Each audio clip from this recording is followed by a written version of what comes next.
Hello, good morning, folks. Good morning. Hopefully, everybody is doing okay on this Tuesday morning. Some of us are probably doing, hey, Lanny, good to see you. Good to see you guys. What's up, David? Hey, Blue Honey Pot. Good morning. Ah, there it goes. Uh, Good morning, Iman. Hey, Coco. Good to see you, Dilgrave. How is everyone? What's up, Michelle? Hey, Red Hot. Red Hot. Raja asked where you were yesterday. He said, Danny, where red? Where red, Danny? Salam, Habibi. Salam, Mohammed Solomon. Good morning, Daraka. Good morning, Carrie. Hey, Eric, Charletta. Good morning, Danny. Good morning. Good morning, Sammy. Good morning, Jen Yaya. I heard, how are you doing, Jen? You feeling better? Good morning, Witch. Good to see you. Good morning, Pentinton. Hey, folks, if you are joining me anywhere other than TikTok, good morning, Colleen. Please make sure that you say hi because I can't see you coming in unless you speak to me. So make sure that you, yay, from the Ozarks in Missouri, the show me state. I'm glad you are better today, Jen. What's up, blessed and grateful? Hey, Moria. Hey, Sierra Love. Good to see you. Coolest mom ever. Aline. I think I said blessed and grateful. So what's unapologetically? Hey, Carla. Good to see you, Cheryl and Grammy and all of the folks. So if you are watching me from Substack, I can't see your comments. Just know that I'm grateful that you are here and that you are watching. Good morning, folks. You got gas this morning, so you're sort of good, you guess. I got that. I resemble that remark. Good morning, Sarah. Uh, hey, good morning, Shirlene. Good to see you. I know that there's a lot going on, and so we are going to continue to talk about things and stay grounded. Yeah, I get that anxiety. Mel Gray said, "I'm going to eat dessert first tonight, just in case." Yes, yes, yes, and yes, all of that. Good morning, Jen Vet. How are you doing? Yeah, just saying, it's a lot, right, folks? The background is wild. Well, yesterday's Easter egg roll was wild, right?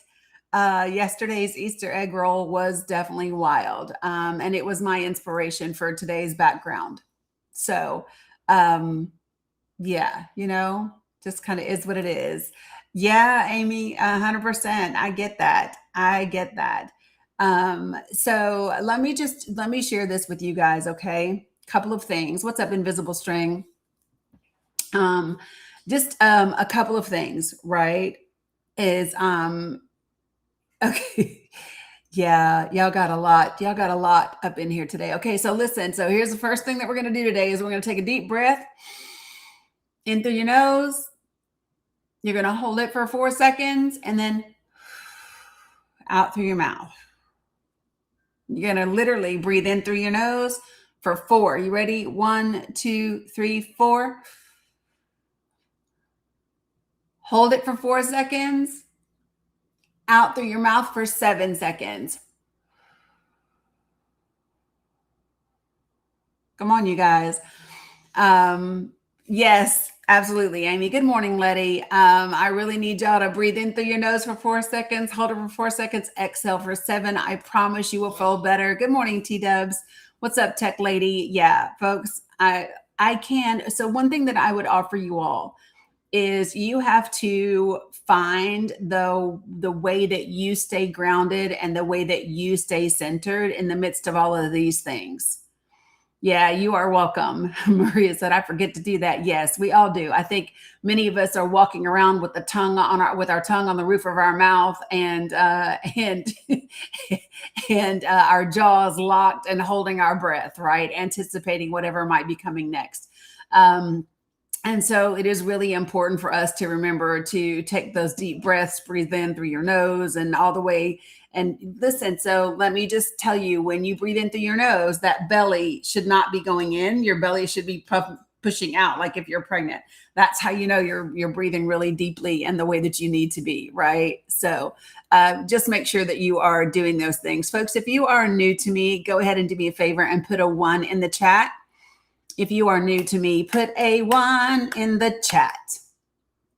I want to kind of level set and let everybody know kind of yeah. So listen, folks, now is a great time. Shut up. Y'all aren't new to me. Listen, now is a good time to get outside and walk barefoot in the grass. Now is a good time to take care of your plants and change out your potting and your soil. And now is a good time to have some of your stones around if you need to do that, right?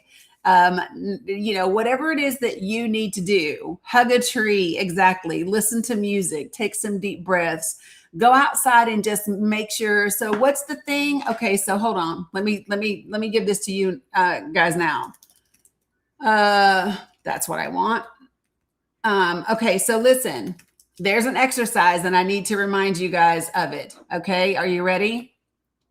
The exercise is go outside and you got to name 5 things you can see, 4 things you can touch, and you got to touch those 4 things, 3 things you can hear, 2 things you can smell, and 1 thing you can taste.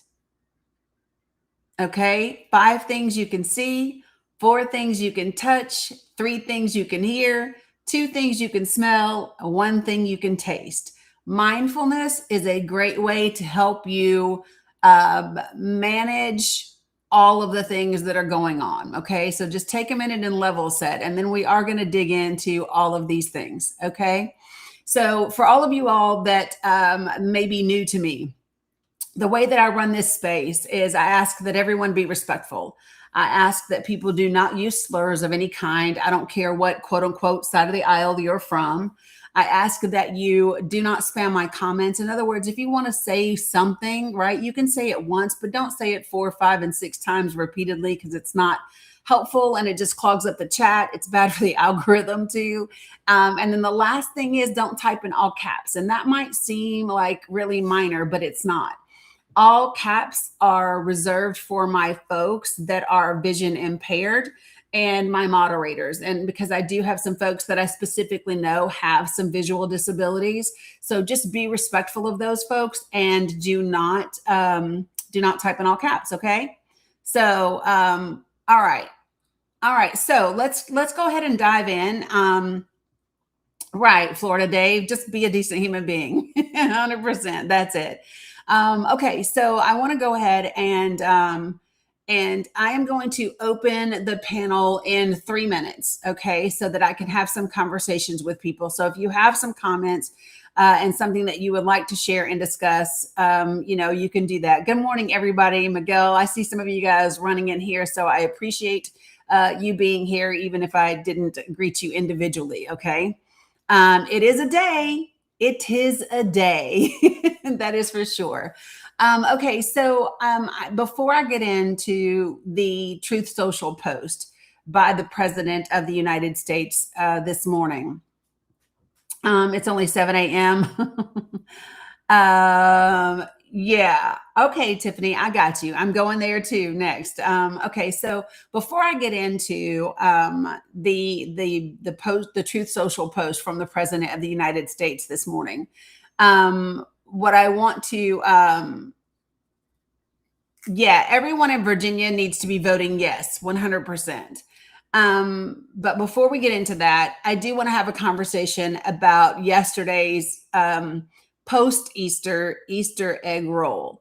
And, one of the things that I automatically think about is what was happening on Sunday that we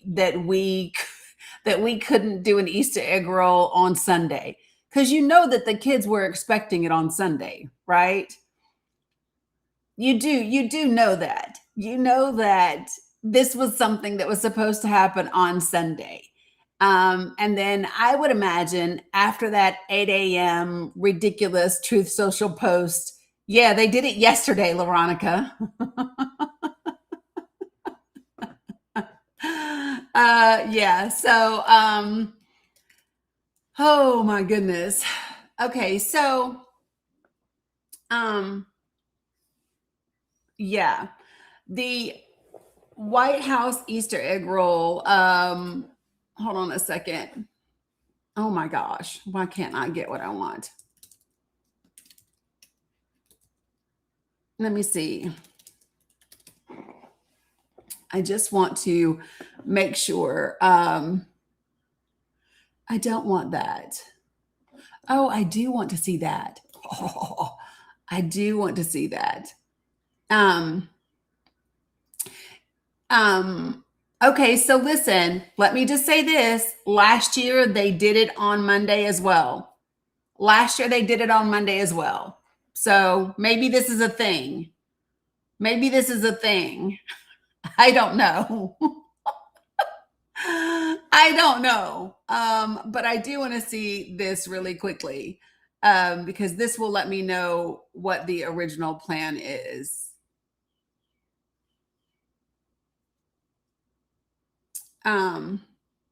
What does it say when it's going to be? Hold on one second. Because they did a lottery for this thing. They did a ticket lottery, right? In order for people to be able to participate. But I'm looking to see if it says when it's going to be done. Yeah, so it's always done on Easter Monday. Okay, so there you go. It's always I didn't know that. My brain goes to Easter Sunday. But I guess it does make sense that they would do it on Monday so that people could go to church and do whatever on Sunday. That makes sense. Okay, so anyway, so what we had was yesterday, always on Mondays, right, Nikki J? My brain was like, "What are we doing on Easter?" But that's it. It was on Monday. What's up, New Real Mama? Yeah, invisible string. I was like, hold on, but my brain was in like my brain. It's okay. All right. Anyway, good morning, Kat. Good morning, folks. Yeah. So, like Tiffany Tracy, if you missed it when we first got in here, what I said, hey, Doug, what I said in the morning was do the whole like 5 things you can see, 4 things you can touch, 3 things you can hear, 2 things you can smell, 1 thing you can taste. Everyone needs to be doing that exercise and anything else that you do that keeps you grounded and centered. Because, yes, you can absolutely feel unhinged in this moment. So, okay, before we get to the Truth Social post from this morning, I do want to have a conversation about the President of the United States yesterday and what he said at the Easter egg roll in front of all of the children. Okay. So I do want to do that. So let me, so the first thing is while the president is standing on the balcony with Melania on one side and the Easter Bunny on the other side, the very first thing that he talks about, he starts to talk about the war in Iran and the rescue mission and how well the war is going and all of that with an Easter Bunny standing beside him that is not blinking, just like and I'm laughing because you have to laugh from going, what the fuck? So, Allie, listen, I ask for people to not spam the comments. So just be respectful. Okay. You've said America first now 3 times. Please stop spamming the comments with the same thing over and over again. Okay. Appreciate it. So I want to play this clip for you so that you all can hear what is being said. And yeah, that's the one that I want. Okay, so are you ready? Here we go. Good morning, everybody. Good morning, good morning, good morning. Yes, I'm getting to that one next. I'm getting to that one next. I'm getting to the auto pin next. Here we go. And what about the rescue that took place yesterday? What about that?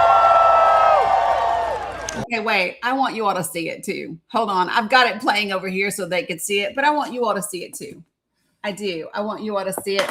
Yes, Sammy J, listen, you and I got to chat. If you have not gone to my link tree and registered for the Project for the People. People are asking if you have registered yet because you have 2 other people. Something that you rarely see. I need you to make that happen. Okay. Okay. All right. Okay. Hold on, y'all. I am coming. Wait. So come on, take a deep breath. We're going to do this. So I want you to listen to the President of the United States. Here we go. And what about the rescue that took place yesterday? What about that? Now watch the- It's something that you rarely see. You know, they were giving me a briefing about that. And they said normally when you're in very hostile territory, and I don't think it gets much more hostile than Iran, they're capable fighters. They're very tough people. And there are others like that. You don't mind when the enemy is weak, but that enemy is strong. Not so strong like they were about a month ago. I can tell you, in fact, right now they're not too strong at all, in my opinion, but we're soon going to find out, aren't we? Are you all ready? You ready?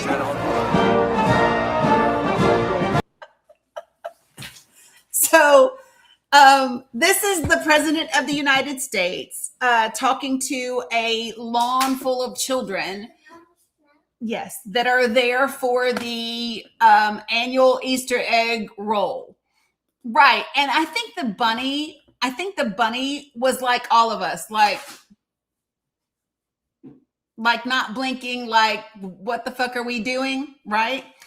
But then he goes on. So there's this part when the president is signing the children's drawings, and while he's signing the drawings, he tells the children how much money he can get, how much money they can get from his signature, and then he goes on to tell them about Joe Biden's auto pen as he's autographing their right. He tells them they could sell it for 25 grand.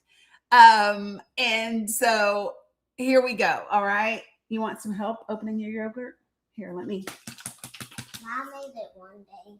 Yeah, you did. All right, baby. Put that in the trash. Okay. So, whoop, girl. All right. So here's the next one that I do want to, holy geez. It is, well, it's the President of the United States. It is the President of the United States. So here we go. All right. Here is the next clip that I want to share with you. Biden would use the auto pen. He'd have an auto pen following Joe Biden. He didn't sign. He was incapable of signing his name. So they'd follow him around with this big machine. You know what it was called? An auto pen. And he'd have the auto pen signed for him. He'd take the paper, hand it to his guys, they'd sign it with an auto pen, give it back. Not too good, right? Better to sign it instead. Can I Trump? Watch this. Okay, that's the fake news. I made Air Force. Who likes the fake news? Does anybody like the fake news? No. Biden. Who likes the fake news? Anybody like the fake news? Do you guys like the fake news?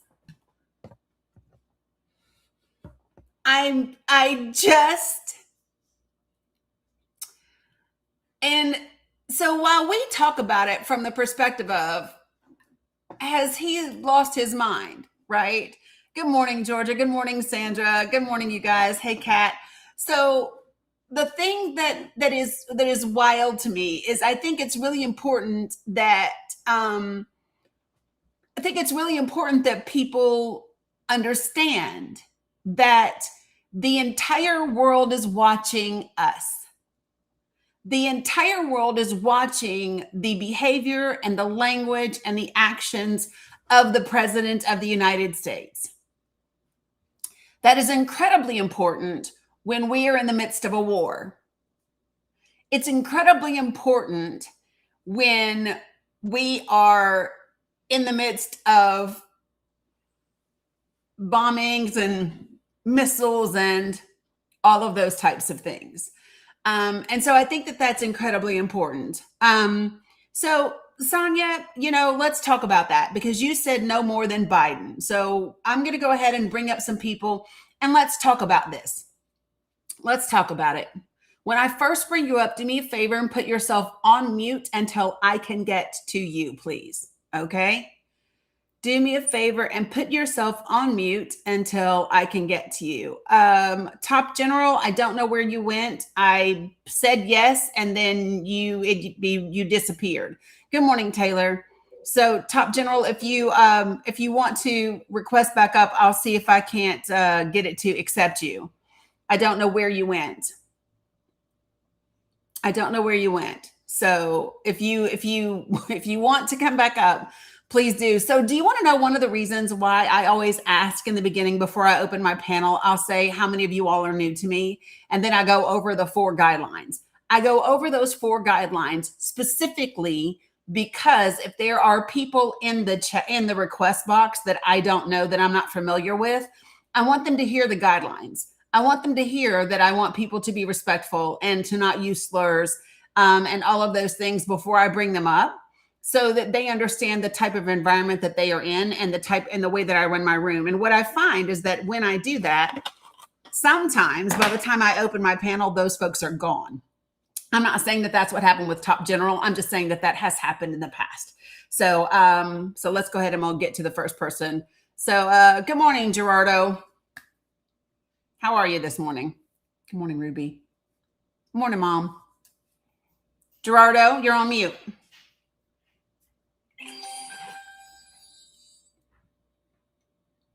Gerardo, did you mean to come to the panel? Because you're on mute. I'm guessing not.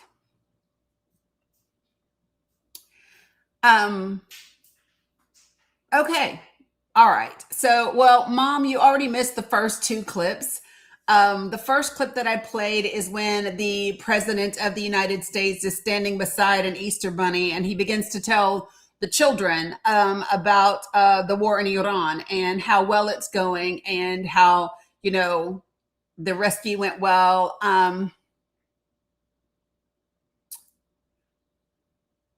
Yeah. So, well, Donnell, I don't even know that. I think that there are a lot of other countries in the world that might consider that definition to fit us. You saw them too? Great. Okay, great, Mom. What's up, Jamie? Good morning.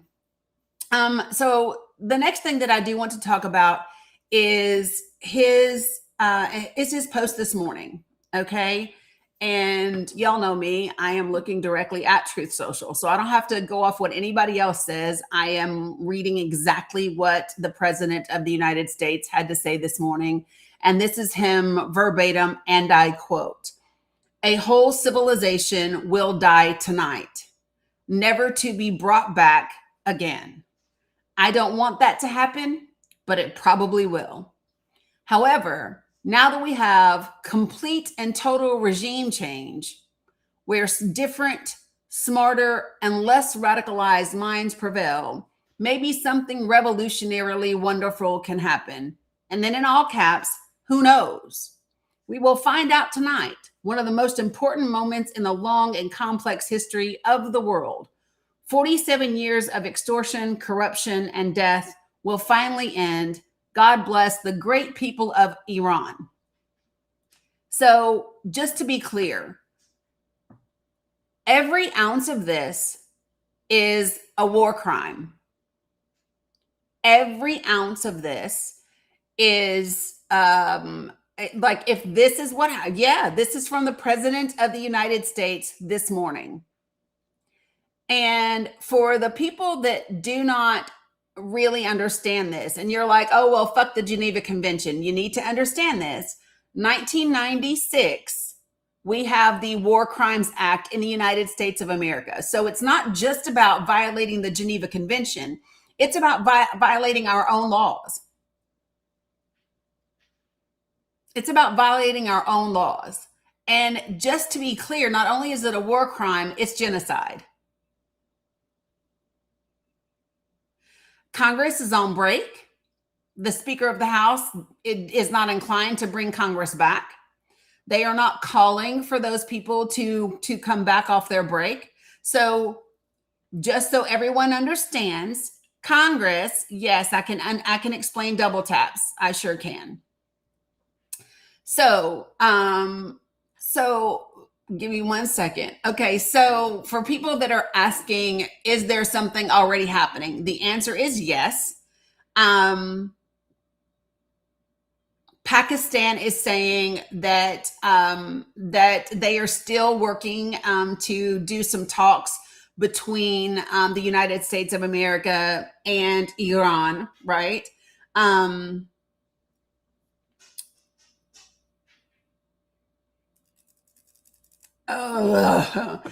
just telling you, JD Vance, this is not smart.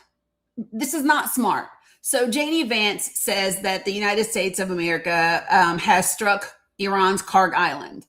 And he says that they did not target oil facilities, but insisting that that doesn't represent a change in U.S. strategy. And this is what he said, quote unquote, "We were going to strike some military targets on Karg Island, and I believe we have done so. Quote, we are not going to strike energy and infrastructure targets until the Iranians either make a proposal that we can get behind or don't make a proposal," which makes no fucking sense. Those two things don't go together. We're not going to strike energy and infrastructure until they make a proposal or don't make a proposal. What does that mean? Or what you're trying to articulate, JD Vance, is that you will not do those things until the deadline reaches, and they haven't done either of those two things? Or what exactly are you trying to, because it doesn't make sense. You know what I mean? We're only going to do it if they don't do this or they don't do that. But those two things are exact opposites of each other. You know what I mean? And then he said, quote unquote, "I don't think the news in Karg Island represents a change in strategy or represents any change from the president of the United States." And I will tell you that this is, so I'm going to get to the rescue mission as well, folks. I'm just not there yet. Y'all got to slow down for a second. I know that you all want to, I literally have been live for like 20 minutes. Give us a second. We're going to walk all the way through everything. We will get to the rescue mission. We will get to the plan, to the failed attempt to get enriched uranium. We will get to every bit of it. But literally, we got to do one thing at a time, folks. So, one thing at a time. The IRGC has released a statement and said it will respond outside the region and deprive the U.S. and its allies of oil and gas, quote unquote, for many years if the U.S. crosses red lines and attacks civilian facilities.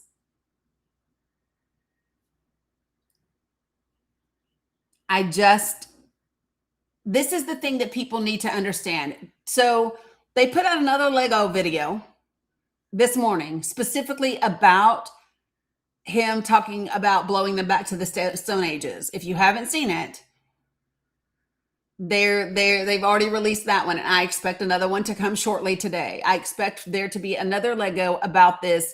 You know, he's going to get rid of the entire civilization, right?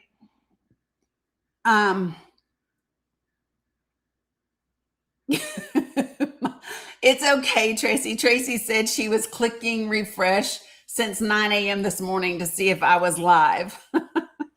I am here, right? And we are going to dive into all the things. What I am wanting to do, though, for sure, is to kind of let everybody settle down for a second. Good morning, Wes. No, Sandra, they are not BSing. They are not BSing. Y'all are really, really, yeah, we talked about the university that was hit yesterday. I know, Jen B, but it doesn't matter. You saw me on Facts this morning. Yeah, I dropped by Facts this morning. You got me on the tube, so you're happy. Yes. So Nini, as always, Georgia said she was waiting too. Good morning, Michael. Okay. You just needed your guidance counselor. I'm here. I got you. Okay, a couple of things. You all take some super, super, super deep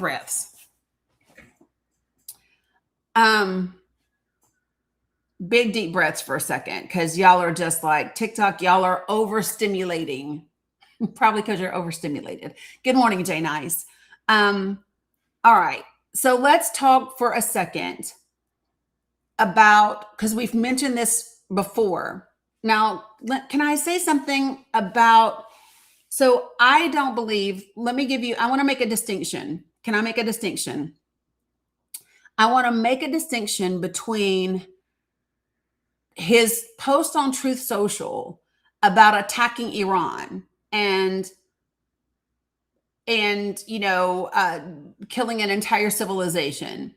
That is a different thing than talking about Iran at the Easter egg roll, and talking about the auto pen with Joe Biden sitting at a table with children. These two things are different. Okay? Follow me, you guys. Listen. Follow me. Okay?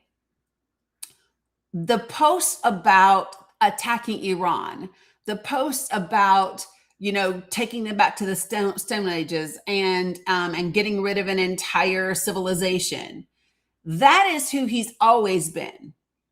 I want to be clear about that. That is who he's always been. The double down, the triple down, the big bully, the threats. That is who he's always been. And that is just his nature. It's just who he is.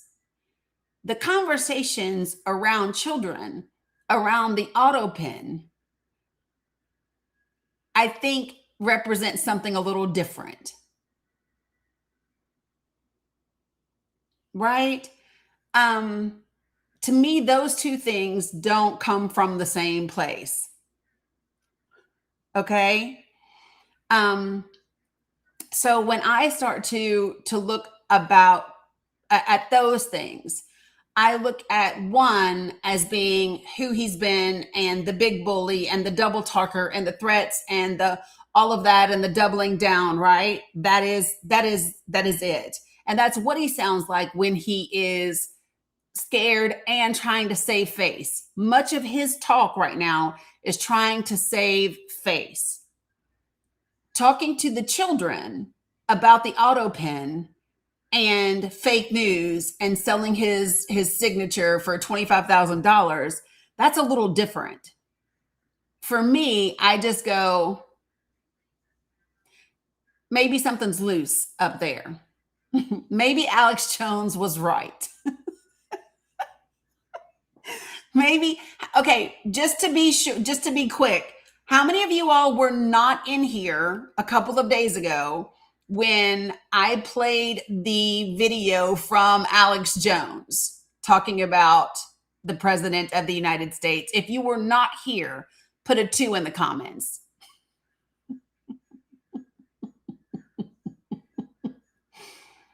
my mom just said, maybe? Okay. All right. So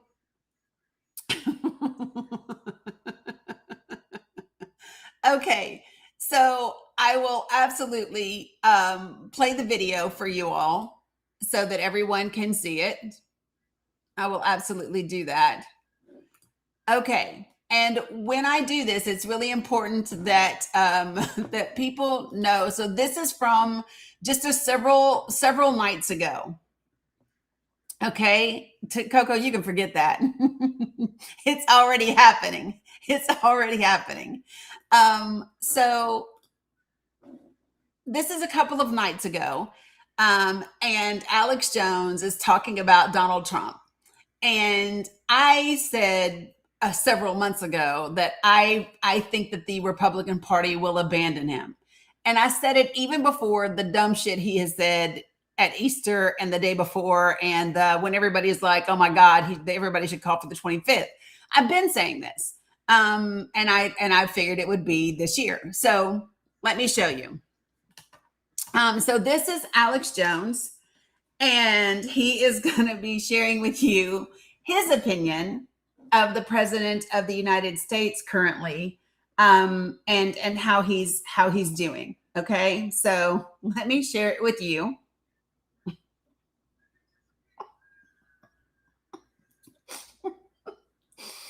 Okay, so I'm going to refresh, and very quickly, I'm going to try to unmute it.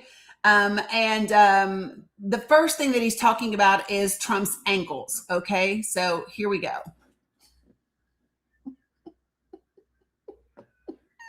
3 times the size they were before. That means heart failure. And he does look sick. And he does babble and, sound like the brain's not doing too hot. The brain's not doing too hot. And so we just cut bait on Trump and we just mobilize against the Democrats. And we mobilize against neocons, we primary them, and we just fight even harder because look at how we've turned the tide. Look at all the good we've done. There's a fourth turning. Populists, nationalists, conservatives are winning everywhere. There's a Christian reawakening. And Trump is just a minor figure in all of that now. And we have to be appreciative of the old Trump that went through so much and got so much done. And that's the Trump we remember. And we're just sad because that happens. We need to be sad about. Why did he say that's the Trump we remember? Like this is a eulogy.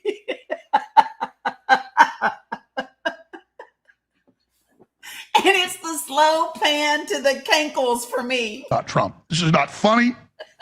This is not good. But he's gone. And that's it. He's gone. And all the people rallied around him. You can see Hegseth's freaked out. You can see the press secretary's freaked out. They're being loyal. They think it's the lesser of two evils. And okay, but I just, Trump needs intervention. He needs to take some time off. We need to pray for Trump, the Holy Spirit touch his heart and loose him from whatever evil control he's under. I'm serious. And I think that's the answer. We need to pray for President Trump. We need to. He said, oh shit, what do we need to do? Pray for other people to be awakened. We need to pray for justice. Ankles swell up 3 times the size they were before.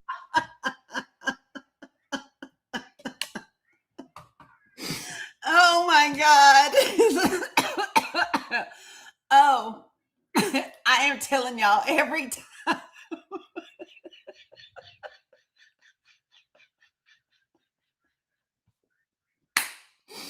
Yes, Alex Jones is the guy that was sued for Sandy Hook. Oh my God. Y'all, I'm just, he said, sounds like his brain's not doing too hot. And he said, he's gone.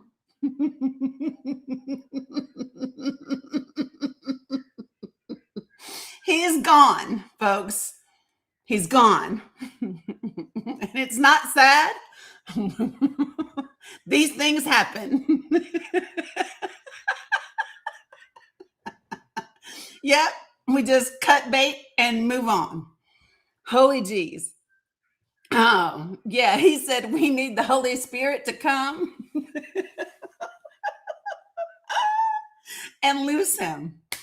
And so this is what I'm saying, you guys. So this is what I'm saying, okay? The Trump talking about the auto pen and the war to children is different than the Trump doubling down, tripling down, and talking about committing war crimes and genocide on Truth Social, okay? And you know that this is where we are when people like Alex Jones and Marjorie Taylor Greene are saying things like, he's lost it, let's do the 25th Amendment. This guy's, and Marjorie Taylor Greene said, he's not a Christian. We're done. We're done. And so the problem that you now have is what can these people do? So do you know what I feel like? I feel like the same way that Donald Trump went into Iran without a plan is the way the GOP and the Heritage Foundation and the Federalist Society went behind Trump without an exit strategy.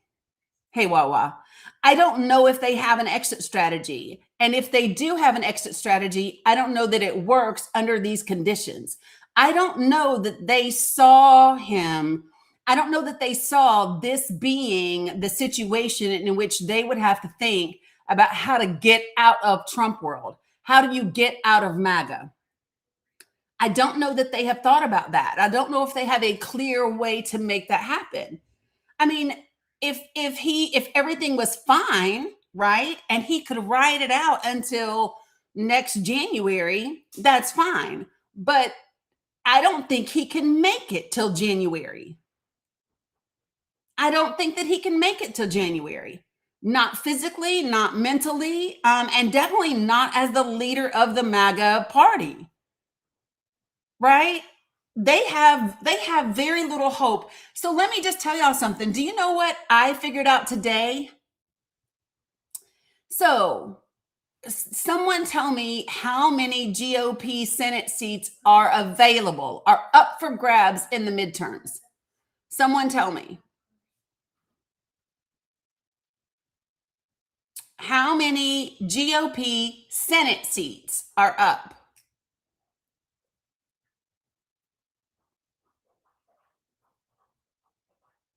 It's 22.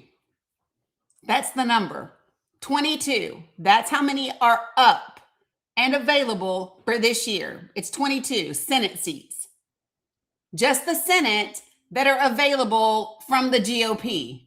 Not GOP and Democrats, but just the GOP. Now, guess how many the Democrats need to take control of the Senate?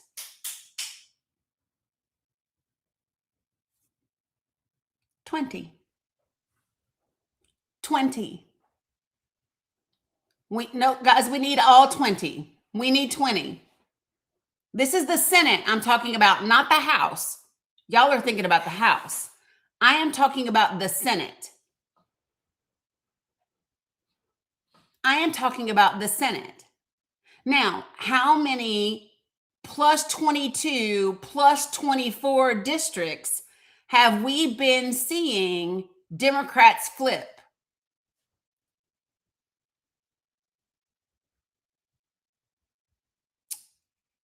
Yes. Hold on. Hold on, guys. Hold on. Let me tell you. Hold on. Hold on. I need to go to where I had it. Okay, y'all, whenever Canada is live,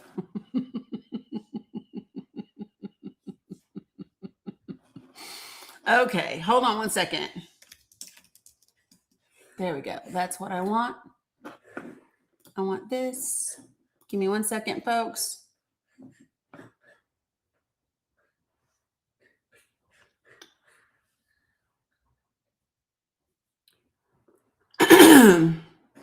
Give me 1 second so I can find the one I'm looking for. Boom, boom, boom. I should just message Joe real quick and ask, but hold on. Good gosh.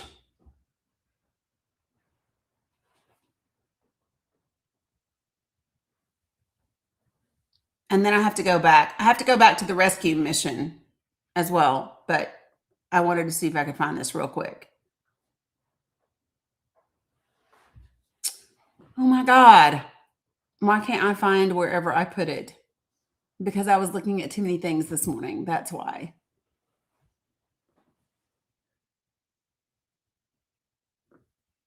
Yep. Okay. I give up trying to find it right there. Because, yep, I don't see it. Okay. Hold on, guys. We need a miracle for midterms. No, so listen, we don't just need a miracle for midterms. Like, that's not really the case. Like, we don't need a miracle for midterms. We just need people to vote. It's not, listen, we don't need a miracle. We need to be out talking to our neighbors, talking to our loved ones, talking to the people that we work with, the people that we know. It's not a miracle, folks. And it's simply just getting people back engaged in the process. This can be done, whether it's a long shot or not in terms of the Senate. Like the House is a wrap. The Democrats are going to take the House effectively. That's not in question. The Senate is the one where people have got to be doing the work. right? So here's what I want. I want really quickly, not me pulling up things. Yeah, 100%. So hold on one second. I'm asking people that know. So quick question. If Dems take 20 of the 22 GOP Senate seats in the midterms,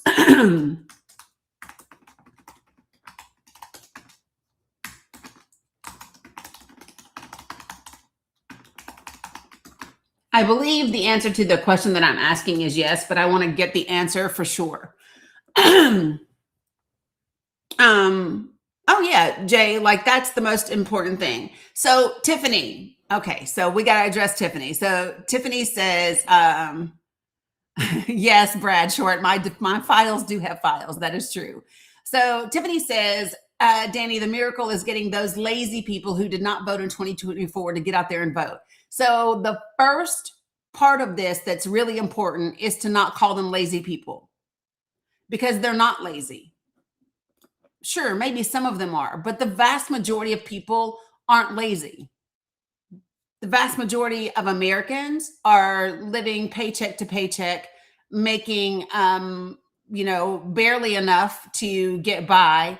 They are tired from working two or three different jobs, and going behind their children and worrying about how to pay rent and get their groceries and go to the doctor if they have insurance to go to the doctor.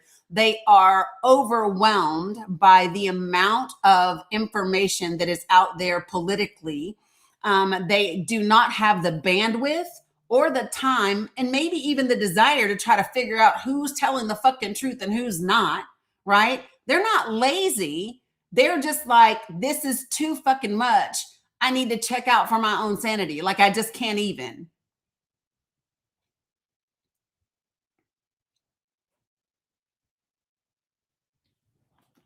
Gotcha. That's what I thought.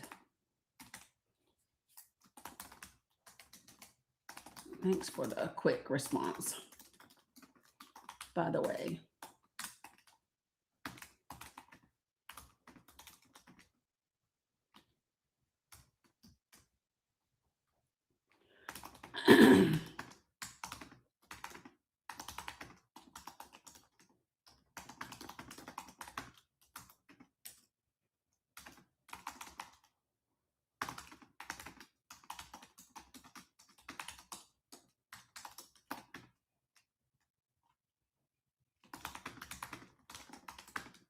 Shit. Hold on, y'all. And 41. All right. So here's the deal. So let me just give you. So the 20 that I was talking about in the Senate would 100% give us this supermajority in the Senate. The issue would be that one of those is also Fetterman in fucking PA, and he's not up for election this year, right? So I would say 21, 22 to be safe. You know what I mean? Exactly, Georgia. Right. You get it. Georgia said that's true, Danny, because sometimes I check out and I just got to turn off all the news because it's just so much to take in. 100%. It's not a bummer. We just need to do 22. And let me tell you something. My attitude is shoot for 22. And if we get 2021, great. You know what I mean? And let me just say this. I think Fetterman can get away with the shit he does now because the GOP has the control that they have. I don't think that Fetterman can get away with that type of behavior with a supermajority Dem, right? Appreciate it, Cam. You see what I'm saying? There's a difference.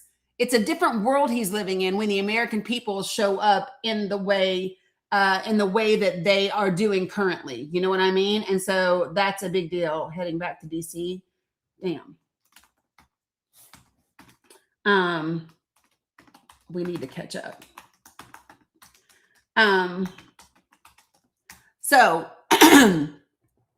it's really important for us to stop talking about some of the people the way that we talk about them.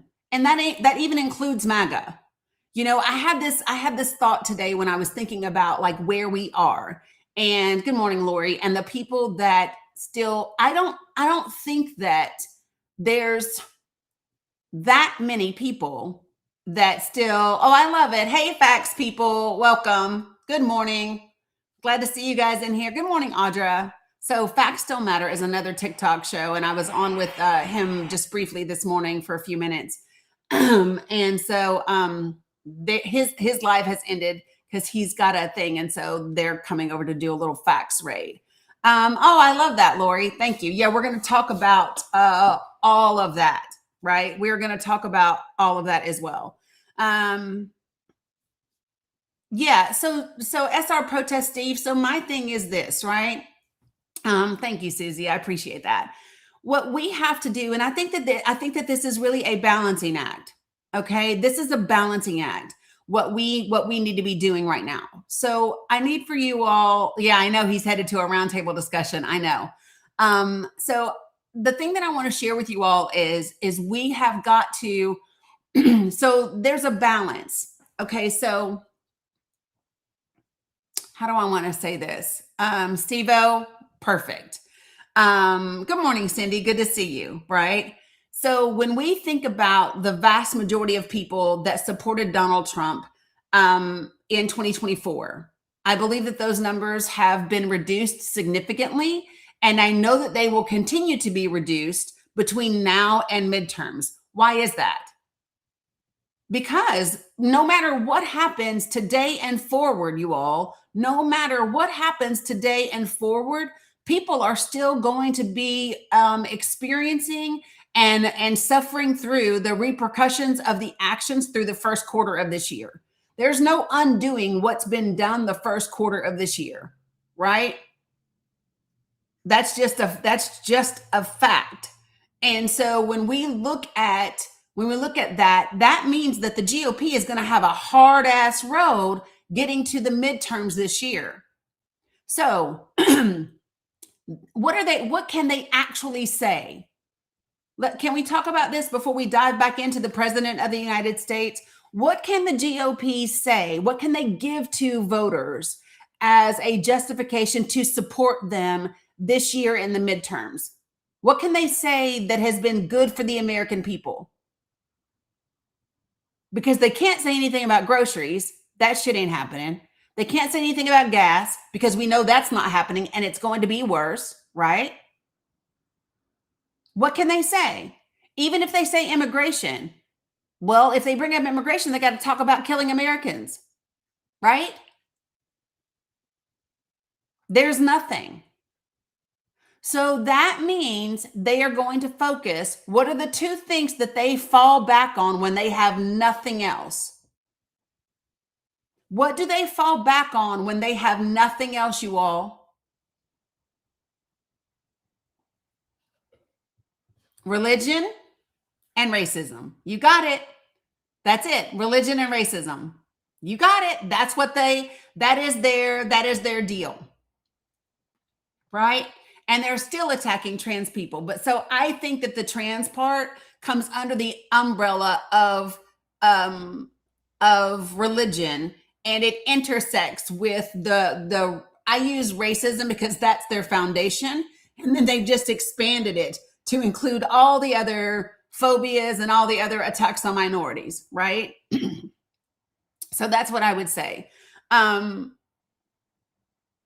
Yeah, so there's no way to blame shift though, Kat. Not this go around. Like you can blame shift if nothing significant really happens. But when something significant happens, like a fucking war, you can't blame shift. There's no way to do that. What can you say? No, it's actually your fault. And people know that. Did it, Big Daddy D? Well, yeah. Well, you see TikTok, I don't know. I think they have me shadow bead today. I think they have me in the shadows today. Because yesterday we were at almost 1,000 people in this room. I think they have me shadowed today. Right? And so one of the things that's going to be really impactful, And so what I look at, and this is what I really want to do. You can't repost either. I'm not showing as live. Okay, so listen, TikTok. I'm wondering if it's because of my graphic. I'm going to restart and I'm going to switch graphics, okay? It might be my graphic. It might be my graphic. TikTok said, girl, why are you blowing up the Easter bunny? Oh, wait. Chris just said if you do the TikTok update, you can repost. Chris just said she updated and now she can. Either way, listen, I'm going to TikTok. I'll be right back. And I'm going to take this. I'll take this down. Okay. I made this graphic, Taylor. So anyway, okay. I'll be right back, you guys. I'll be right back. Hilarious. TikTok said, hell no. Hey, Mimi, if you are already charged, I need the charger, sissy, when you have a minute. Okay. Can you do that for me? Thank you, love bug. I appreciate it. Yeah, baby. I will, as soon as I'm done working today. I will. You do? Okay. Okay. I got you, sis. We can do it. Promise. Okay. So you guys hold on real quick. I have to fix this so that TikTok isn't mad about my graphic. Okay. Holy jeez. TikTok said this girl is blowing up the damn Easter bunny. No, she cannot do that. Oh my gosh. That's funny. I mean, I'm just saying. Somebody said, where'd you get your graphic? I made it. That is where I got it. But it's important. You know what I mean? It's just important. So give me 2 seconds, you guys, to finish this.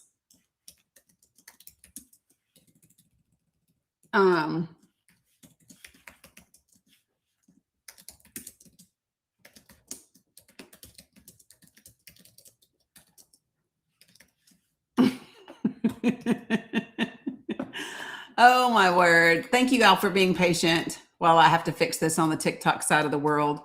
I really do appreciate it. All right,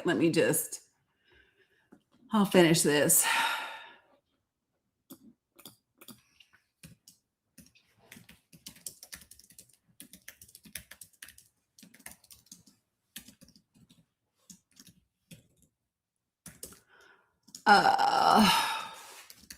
You good, sissy?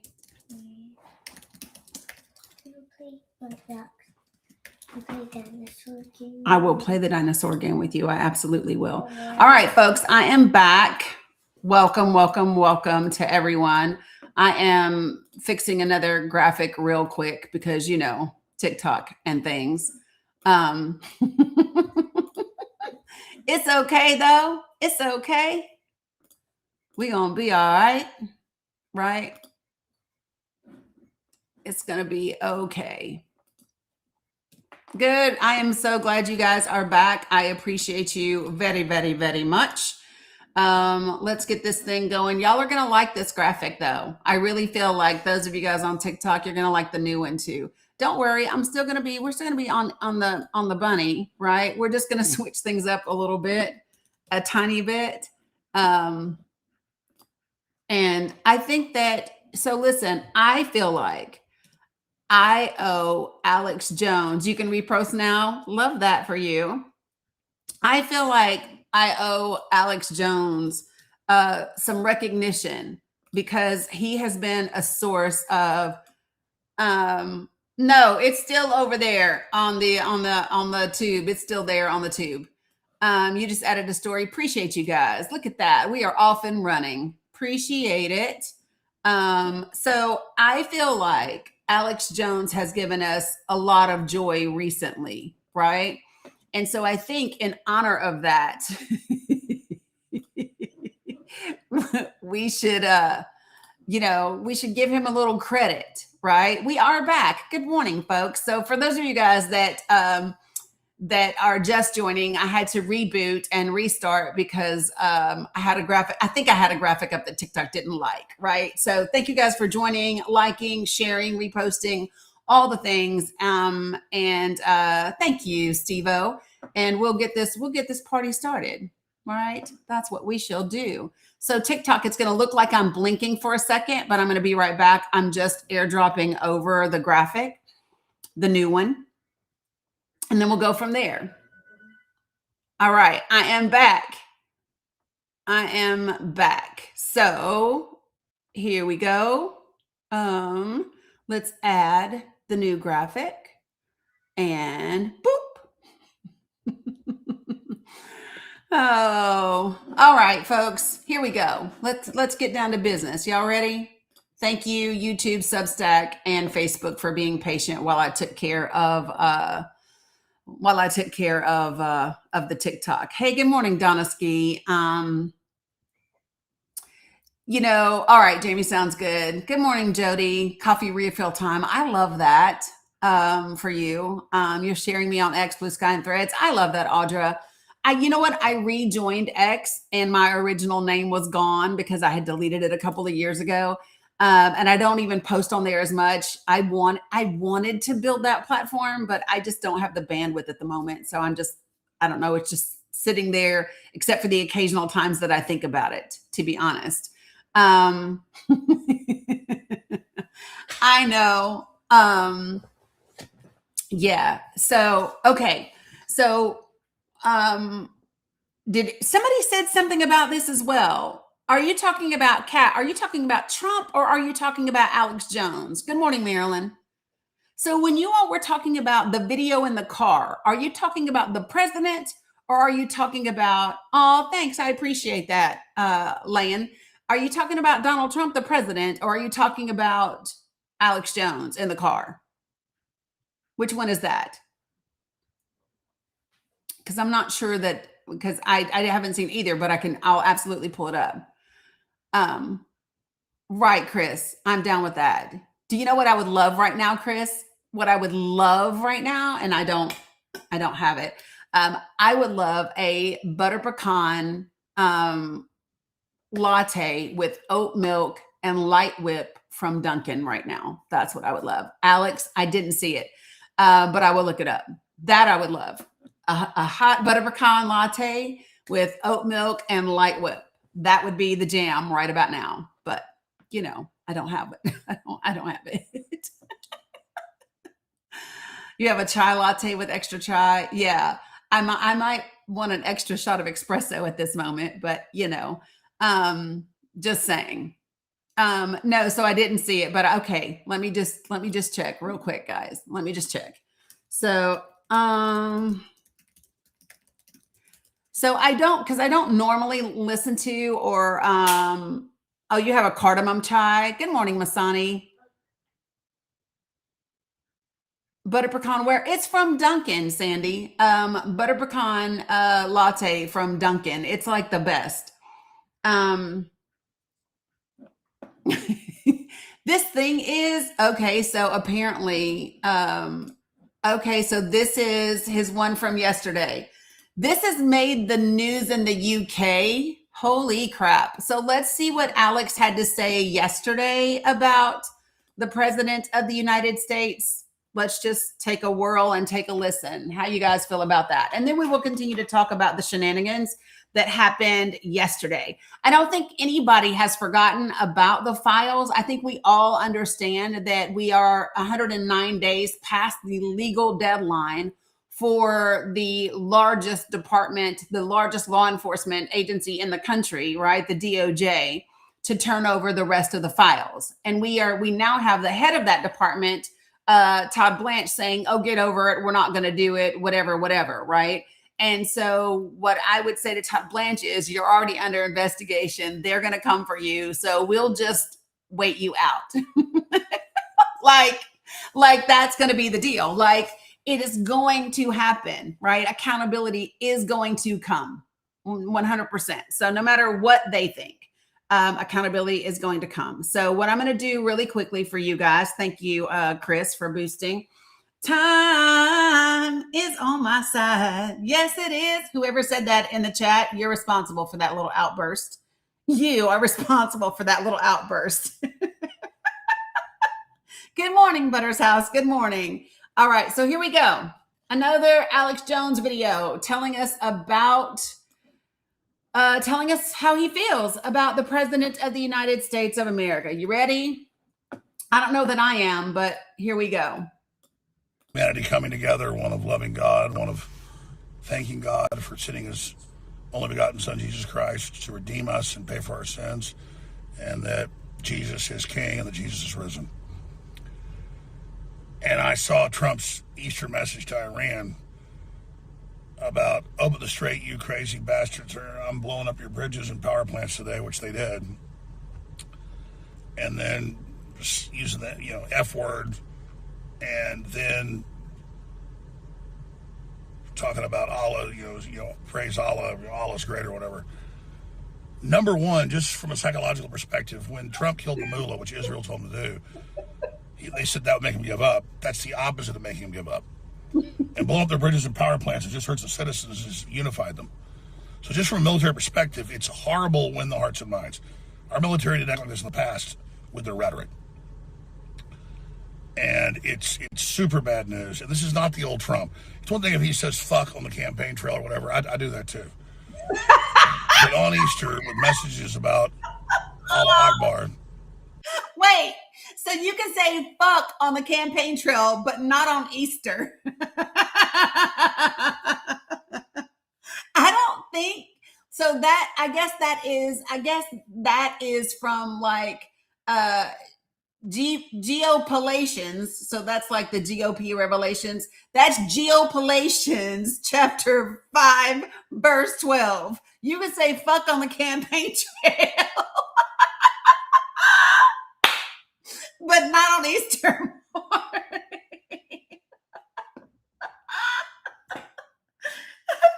Okay, sorry. Here we go. And give up, you crazy effers. They're not going to. And they've closed the strait. It's killing the economy. America's sinking global rankings of likability. It's just not what we voted for. And it's exactly what you voted for. We've never seen rhetoric out of presidents like this when we go to war, even if you're for this war. This is really bad PR, folks. This is what I'm talking about, the way Trump's behaving. Way more erratic. His speech, is not coherent all the time. You can't deny this is happening. So yesterday I gave you the good news that he didn't fire Tulsi Gabbard and that he's looking to put Ed Martin in. That doesn't mean I back what Trump's doing. I'm trying to salvage something and before the midterms and just, hope that we can get Trump to pull out of this war. So I'm trying to get as much public awakening to this and pressure as I can, but I don't have a lot of hope. But MTG had a great post about it, and I posted her comment and Trump's post below this, but this is not a Christ-like Easter message. And I'm just really worried about Trump. Pray for President Trump.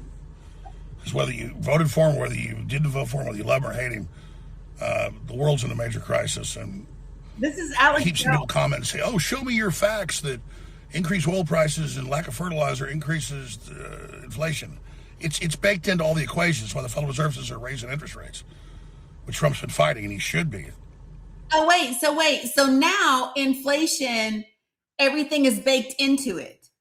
So now gas prices, fertilizer prices, the cost of consumer goods is all baked into inflation. But when Joe Biden was president, it was Joe Biden, right? It was just Joe Biden. That was the reason for the inflation, not a global pandemic that he inherited. So Alex Jones is a hard line Republican, 100%. He's been lying on TV shows and podcasts since he got in the game.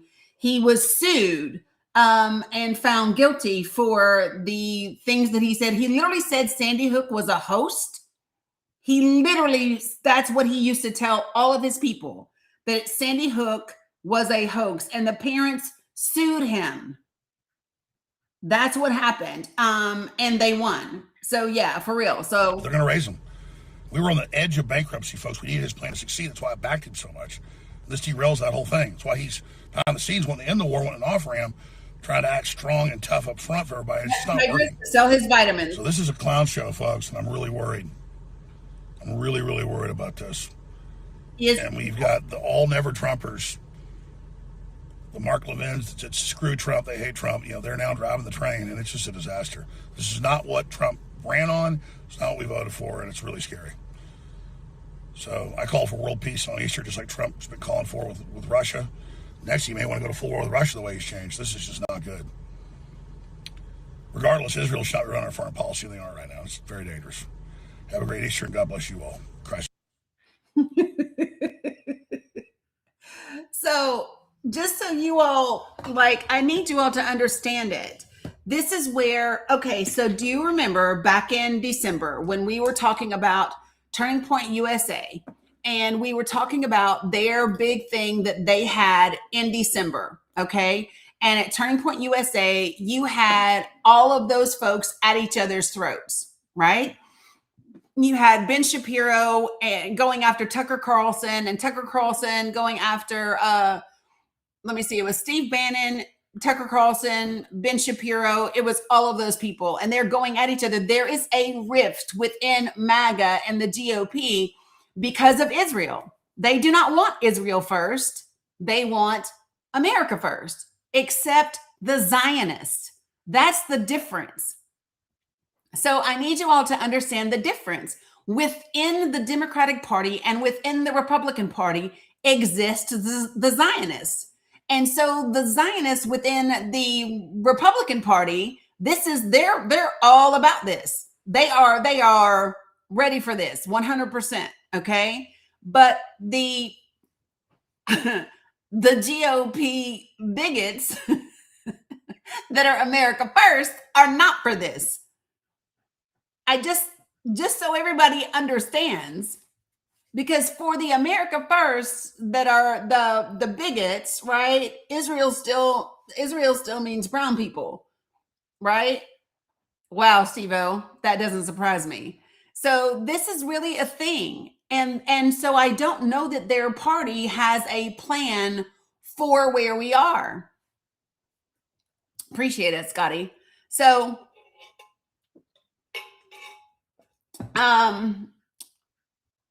you're a bigot because you're for America. No, Skylar, that's not what I said, but feel free to come on up and chat with me about it. Good morning, Skylar. How are you? Oh, you left? What happened, Skylar?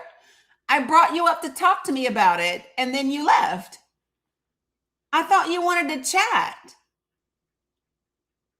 Well, I mean, you've got a lot to say. You already joined my live. He said, I'm not joining your live. You already joined my live. You're talking in the chat. Like that. So let me get it right. You just want to run your chops in the comments. You don't want to actually have a conversation about the words that you're typing. Is that correct? I just want to be sure.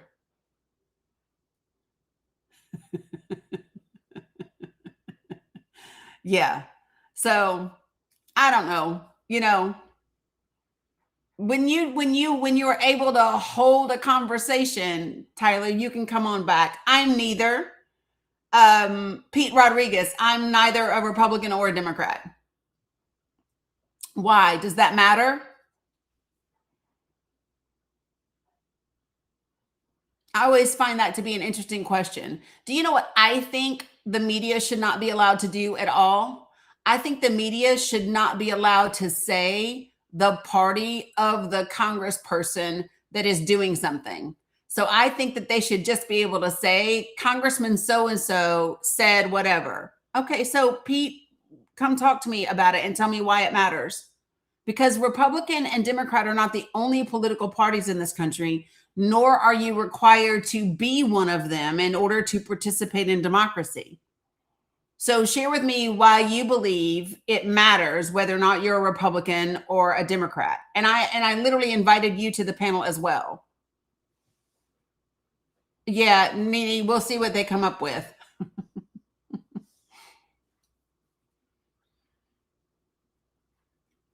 Yeah, so well, I think it's two different things, Sandra. So let me just be clear. The war isn't something that the Heritage Foundation wrote the check for. That was BB. That was BB, right? Good morning, Bilal. Right? So, Pete, where did you go? Good luck. Y'all, I can't right, cat bless it. That's for sure. I'm missing folks that some of the comments, I think.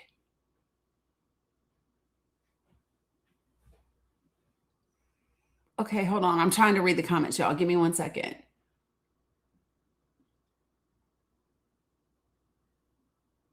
Yeah, I don't know. Yeah, so listen, folks. Pete left. Yeah, see, again, not surprising. Okay, so if you are someone, let me just say this to you all. If you are someone that believes, I am right now just listening to your conversation, what you're saying, and I'm not a Republican or Democrat. Yeah, so Pete, do you understand that your political ideology does, while it might align with a policy from a particular party, that does not mean that you are a member of that party or that you agree with everything that party does. So like it's this very narrow way of thinking that is causing issues for us as an entire country. Good morning, Lanny. It's a very, so listen, if you are sitting up and all you're thinking about is whoever is a Democrat is the enemy, whoever is a Republican is the enemy, you're going to have, listen, you are going to be part of the problem this year, because we have got to reach a place and a space where we are having conversations with each other, regardless of what political party maybe you did belong to, maybe you do belong to today, or don't belong to at all.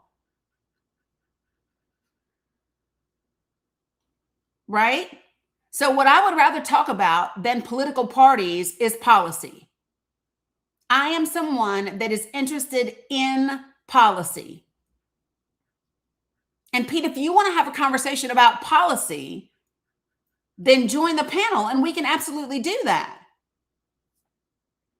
Anybody that is in this chat that is supportive of the war in Iran, anybody in this chat who is supportive of the actions and the words of the current president of the United States, hop on up on the panel. Like, you are literally invited to have a respectful dialogue about this situation.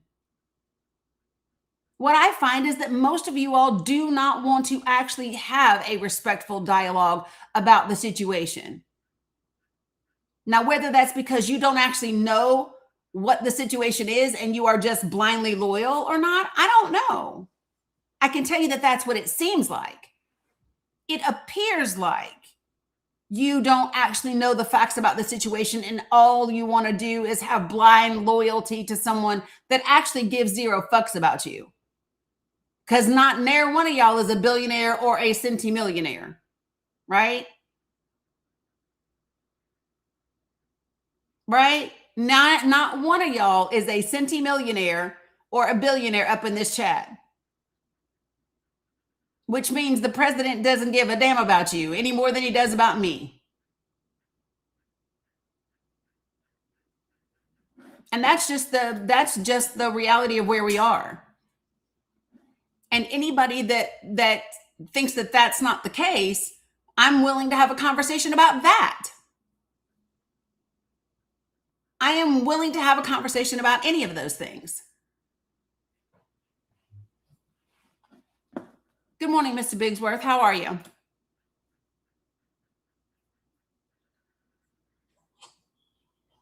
Hey, can you hear me? Yep, I can hear you. What you got to say this morning? I was there. First of all, good morning. Like, Yeah. you ain't spewing no bullshit. Like, for real, that's what's going on. Our country has been bought, and even though certain people have that loyalty, they're not willing to go about it, and it shows, because our administrators, even Democrats and Republicans, which I used to vote. Well, I used to be a Democrat. And my grandfather and my grandmother were old Black Republicans back then. You know what I mean? But it's changed. It's changed a lot. The morals and all that shit. And they've all sold out to the country over here that we've been paying billions of dollars to for them to get checks in their pockets just to fit their agenda. Like, it's obvious as hell. Even if it's almost like growing up in the Southern Baptist church and you listen to the pastor, I never leave my church, But when they get old and senile, you recognize that. You know what I'm saying? And you realize that they're not the ones running the show. And I say that to say this because the U.S. is now a military extorting its American people when America's supposed to be first. And all these things have been cut just to go to war for somebody else. It doesn't take a rocket science to look at it. Like, that's just where I'm at with it as a young man. I'm 38 years old, raising my daughter now. My baby mother wants another kid, but I'm like, I want to raise her in this shit. You know what I'm saying? Like, this is crazy. Like, what the fuck? So I want to... Well, I want to make one distinction. Good morning, Ronnie. I want to make one distinction. We didn't cut all of our programs in order to be able to go to war with Iran, right? So we're going to talk about... Yeah, we're going to talk about two separate things. We cut all of the things that we cut last year, right? We cut the healthcare tax subsidies for the ACA. We cut all of those other programs and USAID and all of those things. We cut those things in order to give billionaires and multimillionaires their tax cuts. Like, that's what those cuts were specifically for the tax breaks. That's why they've had to go back to Congress and ask for additional funds for the Department of Defense, because we have a dude that is running a $900 billion budget. And he's never managed a company that had more than a $10 to $15 million budget before, ever. Like, all his businesses failed. He asked for $200 billion last week, and this week he's asking for $1.3 trillion. Like, yeah, they want that to be next year's budget. That's not next year. That's going to be extort. I'm gonna create a fund. That's put it this way. That's political money laundering. Yeah. I'm gonna create a program to say it's a nonprofit, and I'm gonna cipher it into my family and the other countries. Like, that's the way I see it. Yeah. So what that is, the $1.5 trillion is what they are proposing as a budget for the Department of Defense, which is what they call the Department of War, right? So this year was the largest budget that the Department of Defense has ever had. And now on top of that, they are asking to increase it again next year. But they also, in addition to that, want to cut funding for childcare and other things like that. The President of the United States said flat out, what we desire to do is fund our military, and we want our states to take care of everything else. And that's just simply not possible. We have Democratic states right now that are paying back into the federal government more money than they get from the federal government. And that is more contradictions than the Starburst commercial. And I say that to say this, because if you want to cut Medicare, healthcare, and all that, you want the people, basically it's like, fuck the people. You can die. Yeah. You like, for real, you die, but we still want you to have more babies at the same time. But we want to regulate that. Like, no, it's a whole hypocrisy. Yeah. Such a turmoil that the people don't know what to believe and what to do. The same way we're at war now. Gas prices are at a high, and same thing. It goes back to well, Joe Biden and Obama did this, and you know what I mean? Like, when you sending rockets into space, quote unquote space, if they really went, with all the fuel now, like, that shit. That's still some bullshit. Part of my language for cussing, but like, man, I'm looking at it from a real person, like, living in this world. Like, no, I ain't a billionaire. You got to cut tax cuts. It's all it's a network, a shadow government. Because Trump, I ain't gonna put it all on him. He's a effed up individual, which he shows it, but he's the face of it now. And it's like, he's in his last years. You can't tell me, nobody's going to live forever. So now I'm going off my bucket list from my first term that y'all disrespected me and did this, so I'm going to do this and really sabotage and shit. And it sickens me because it's Congress, they're not doing it. Democratic and Republican. That's why I'm not either or. You got some good ones in there, but most of this shit right now, the tree needs to we need a clean house. The whole tree needs to be chopped. So, but the thing about it is that normally. But so the thing about the way that we have what we have, right? The systems that we have, you can't cut the tree all at once.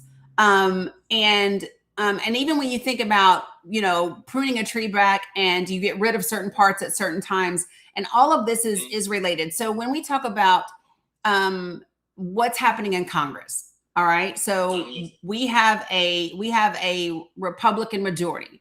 So I've been very transparent about this, and I will share with you my feelings on both the Republican Party as a whole and the Democratic Party as a whole. So when it comes to foreign policy, there's not very much difference between those two parties, right?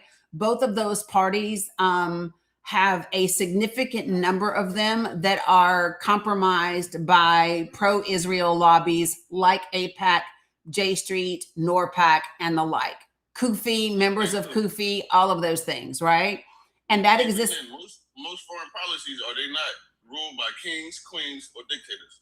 Yeah. So, but in this particular case, this is different. So the United States of America, our foreign policy is something that Congress has to fund. They hold the power of the purse, so to speak, right?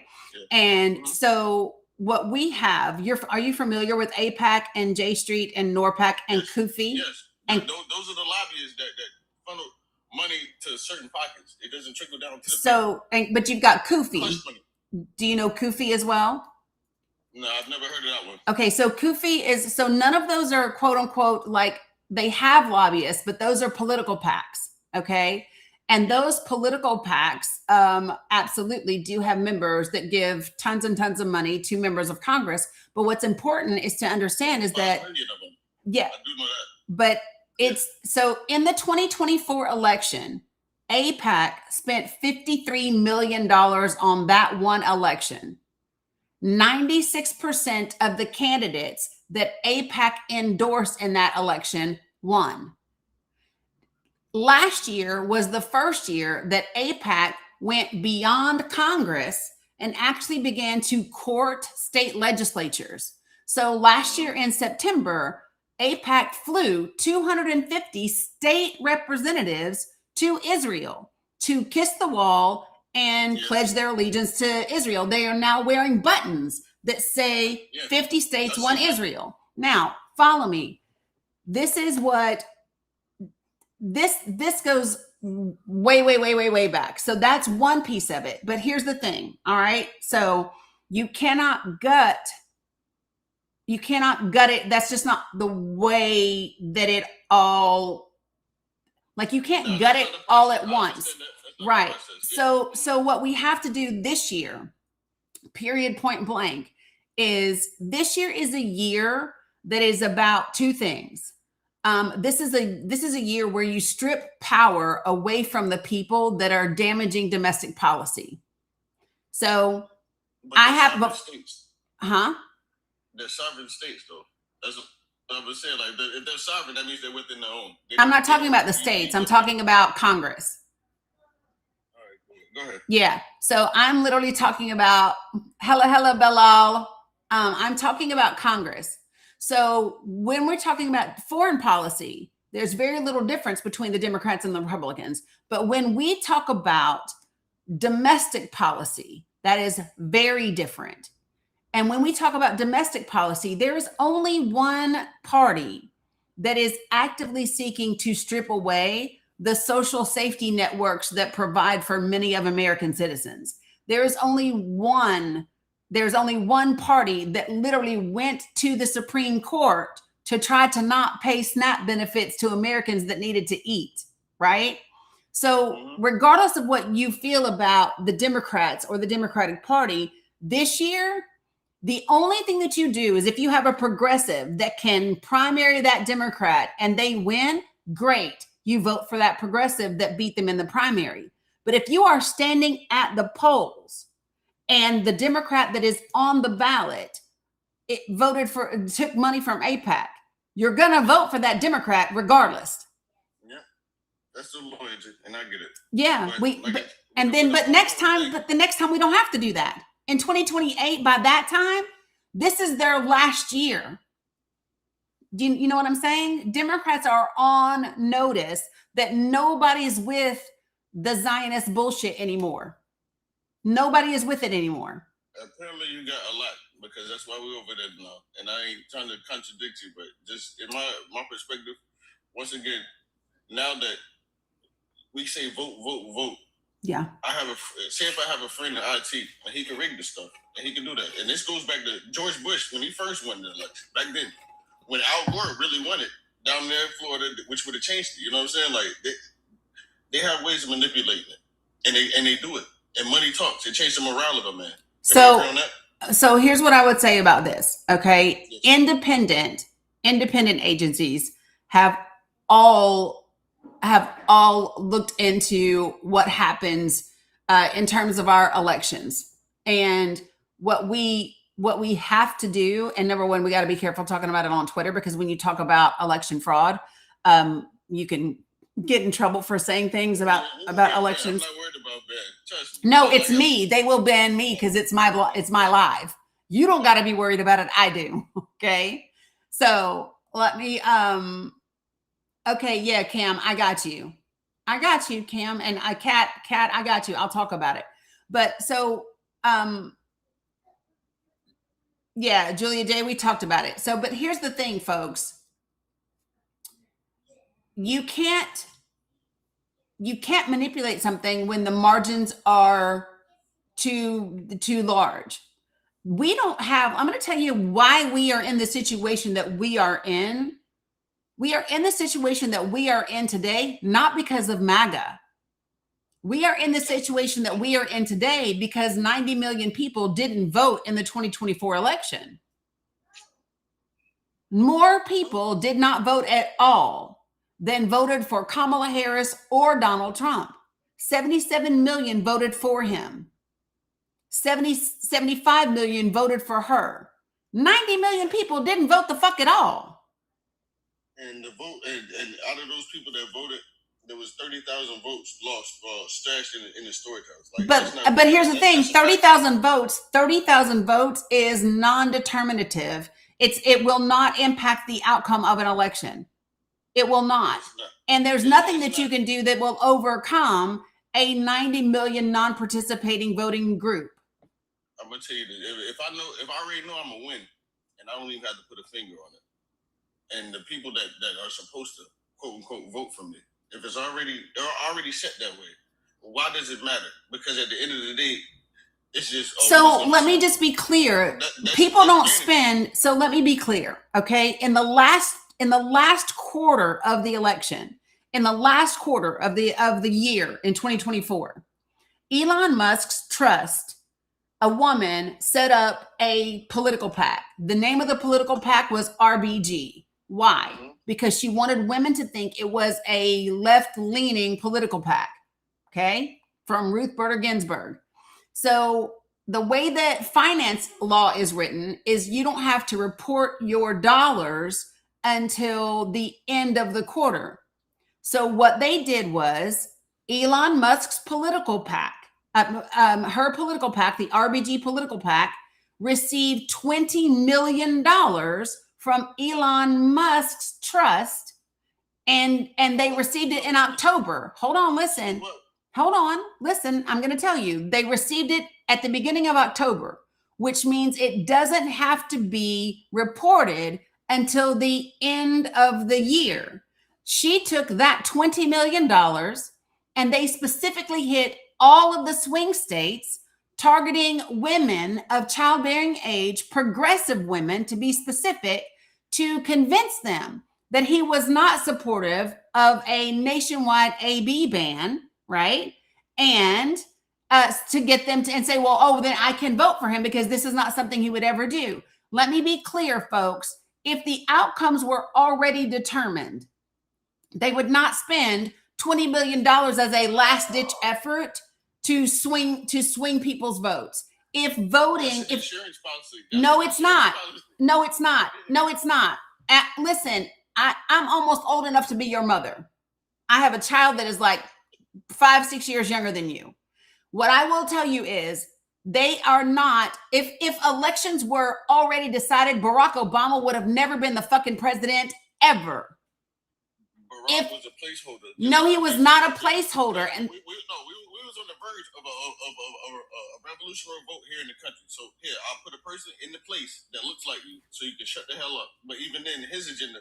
no, do you understand how angry Republicans were?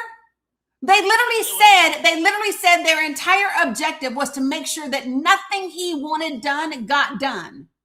He was not a placeholder. A placeholder does not get you universal, like the placeholder doesn't get the entire. Well, we don't have universal health care, but let me be clear. Hold on, you got to stop interrupting me for just a second. A placeholder does not get health care established and eligible and available for the entire country. And if you choose not to get health care, you get penalized for it. No, you don't. That was in the original version. Yes, it was penalty. Fuck my life. You got to stop interrupting and let me finish. In the first version, it is not that way today. And if the original version had not been stripped by the Republicans, none of that shit would have needed to be there. He didn't get to pass the original version of the Affordable Care Act that he desired. The Republicans stripped so much shit out of that. Well, the version that we have now is the bare minimum that the GOP would let pass. It's just simply not true. It is true. Okay, well, I was penalized, and guess what? Many out here living and working, hurting myself. Did you hear what I just said? I said it was in the first version of the bill. Yes, indeed, in the first version. But at the same time, it's like a give and take. That's why I get frustrated at. Just for the simple fact, it's like, okay, in order to save my leg, I got to chop off my hand, and that goes for both parties. Whether you're repealing this and repealing that, it's going to come out some end. They're going to recoup it. I'm not talking about anything being repealed. No, I'm just saying they got to recoup it from somewhere. It comes off the working class. I'm in the working class. Whether you have kids my age or not, I got kids too, and I've lived this life and I've seen it. I've seen what my parents going through, have to work, and I can't even. I'll leave it alone though. But who put the working penalty in the ACA? Who put it in there? You tell me. Well, no, you tell me because you know, right? The reps put it in. Who? The reps. Which one? That I ain't gonna say. Why? Enlighten me. I'm asking you. I'm asking you to tell me. Mitt Romney.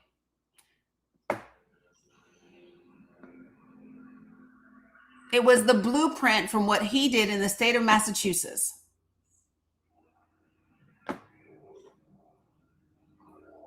That was the blueprint.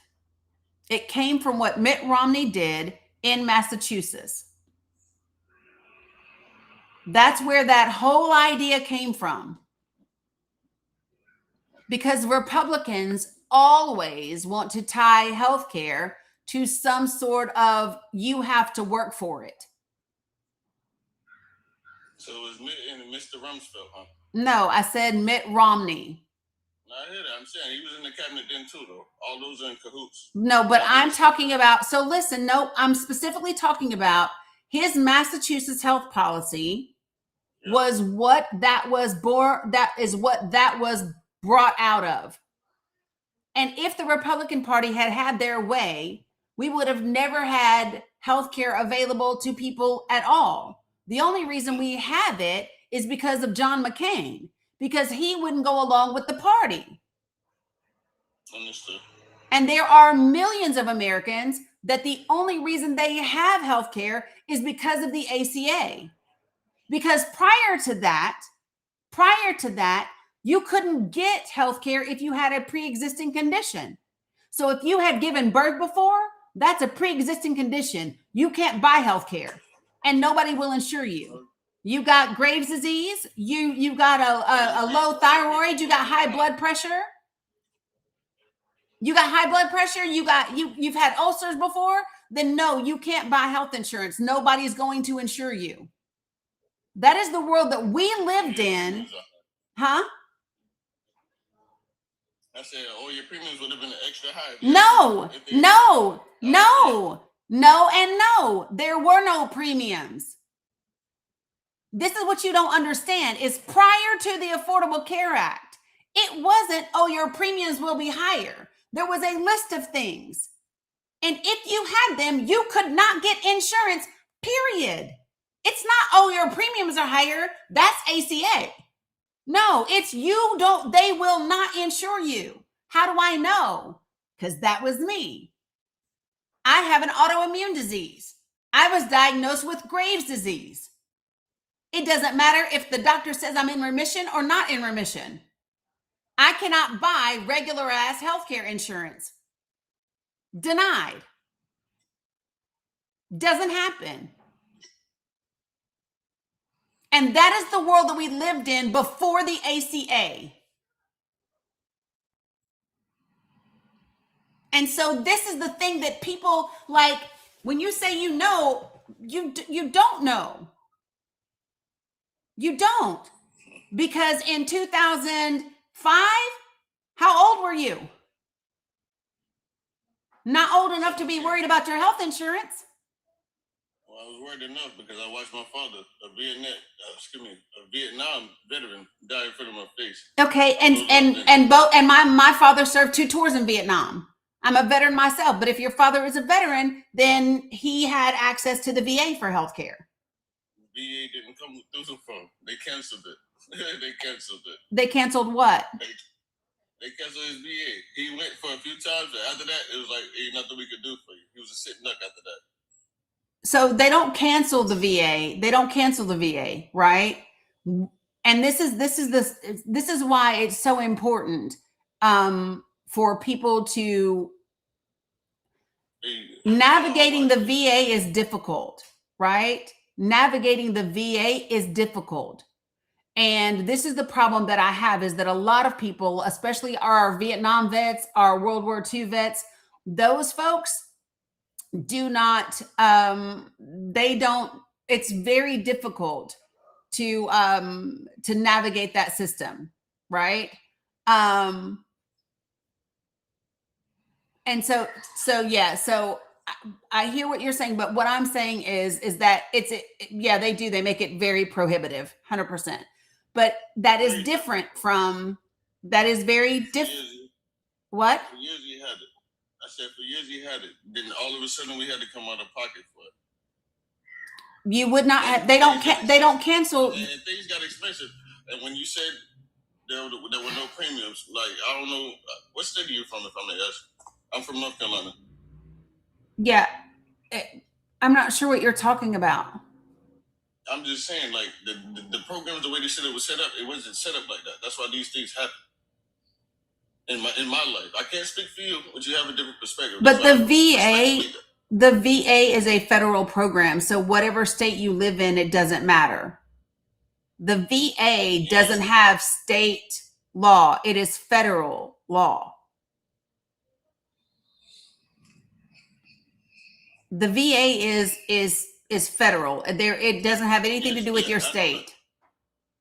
No, I just want to know where you're coming from as far as the way they operate over there. That's the only reason I asked that. Yeah, I mean, I'm from the South. Even though it's federal over here, it didn't happen that way. So, and like I said, this is what I'm saying to you: is your VA doesn't get canceled. I'm sure that something happened, but whatever happened isn't that it got canceled, because your VA doesn't get canceled.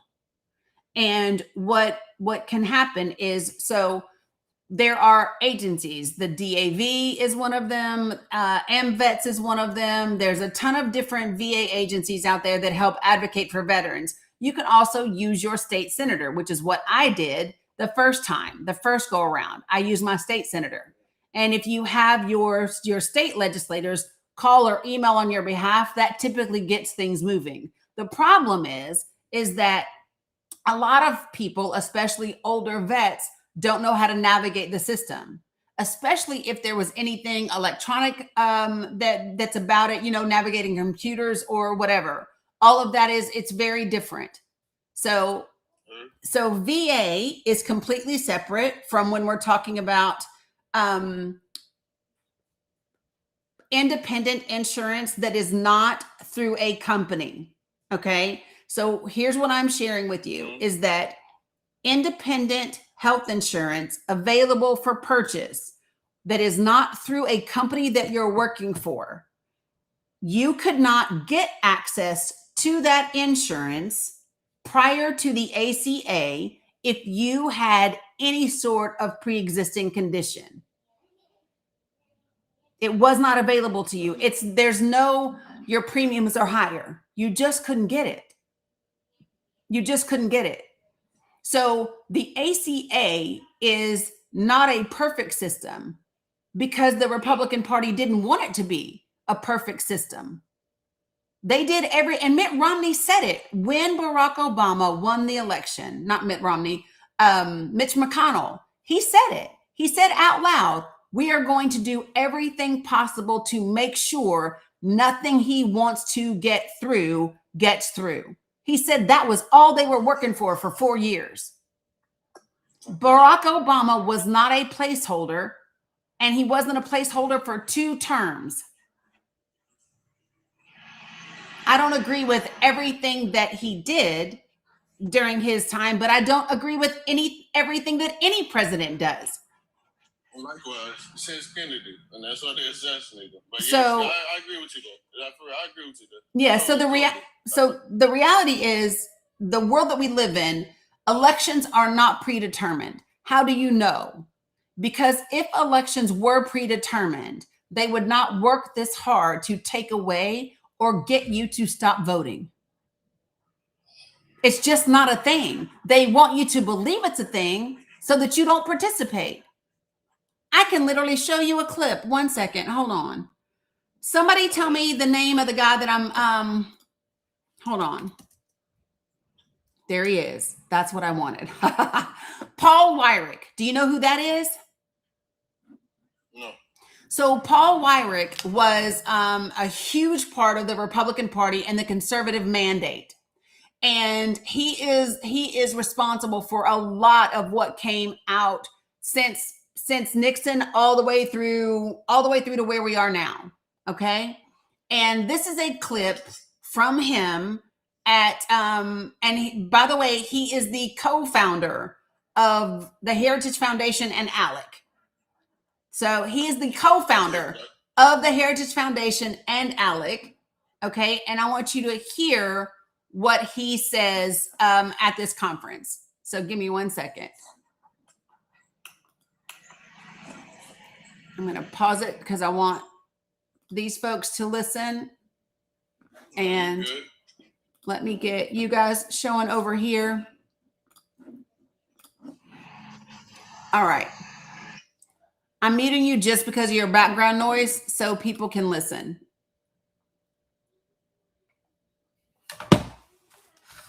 And I like to let people see what I'm playing. Here we go. Oh, shit. Let me turn up the sound.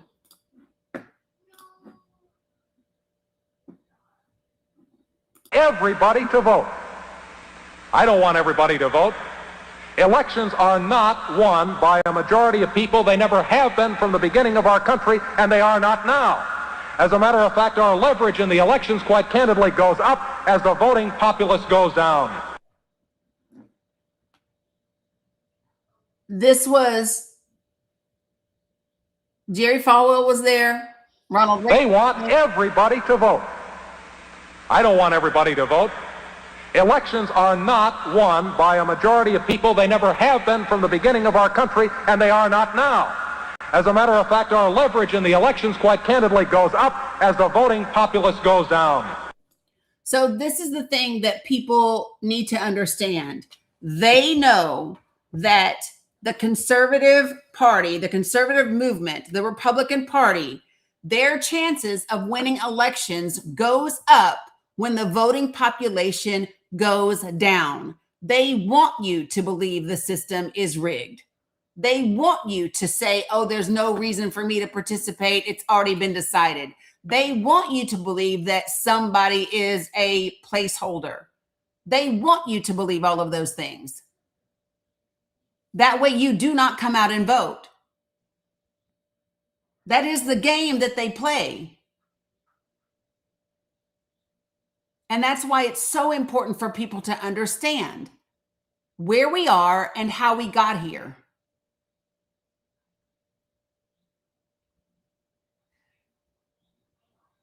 I just need for people to really get and understand that. Right, Kat. It's just like the dog whistle. Only the right people should vote. Look, I understand your perspective, and I thank you for enlightening me on certain things that I wasn't familiar with. Don't think I was attacking you. I love a good debate, but yeah. Yeah, no, I I mean, see it. I don't feel like you're attacking me at all. I think that there's a ton of information that people don't have. And the reason, like when I was your age, I didn't have all this information.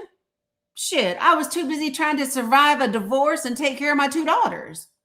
Like, who's got time? Like, this is my opinion. I believe that what they believe is as long as they can keep the majority of people living paycheck to paycheck and either underinformed or misinformed, they can get away with whatever the fuck they want to get away with.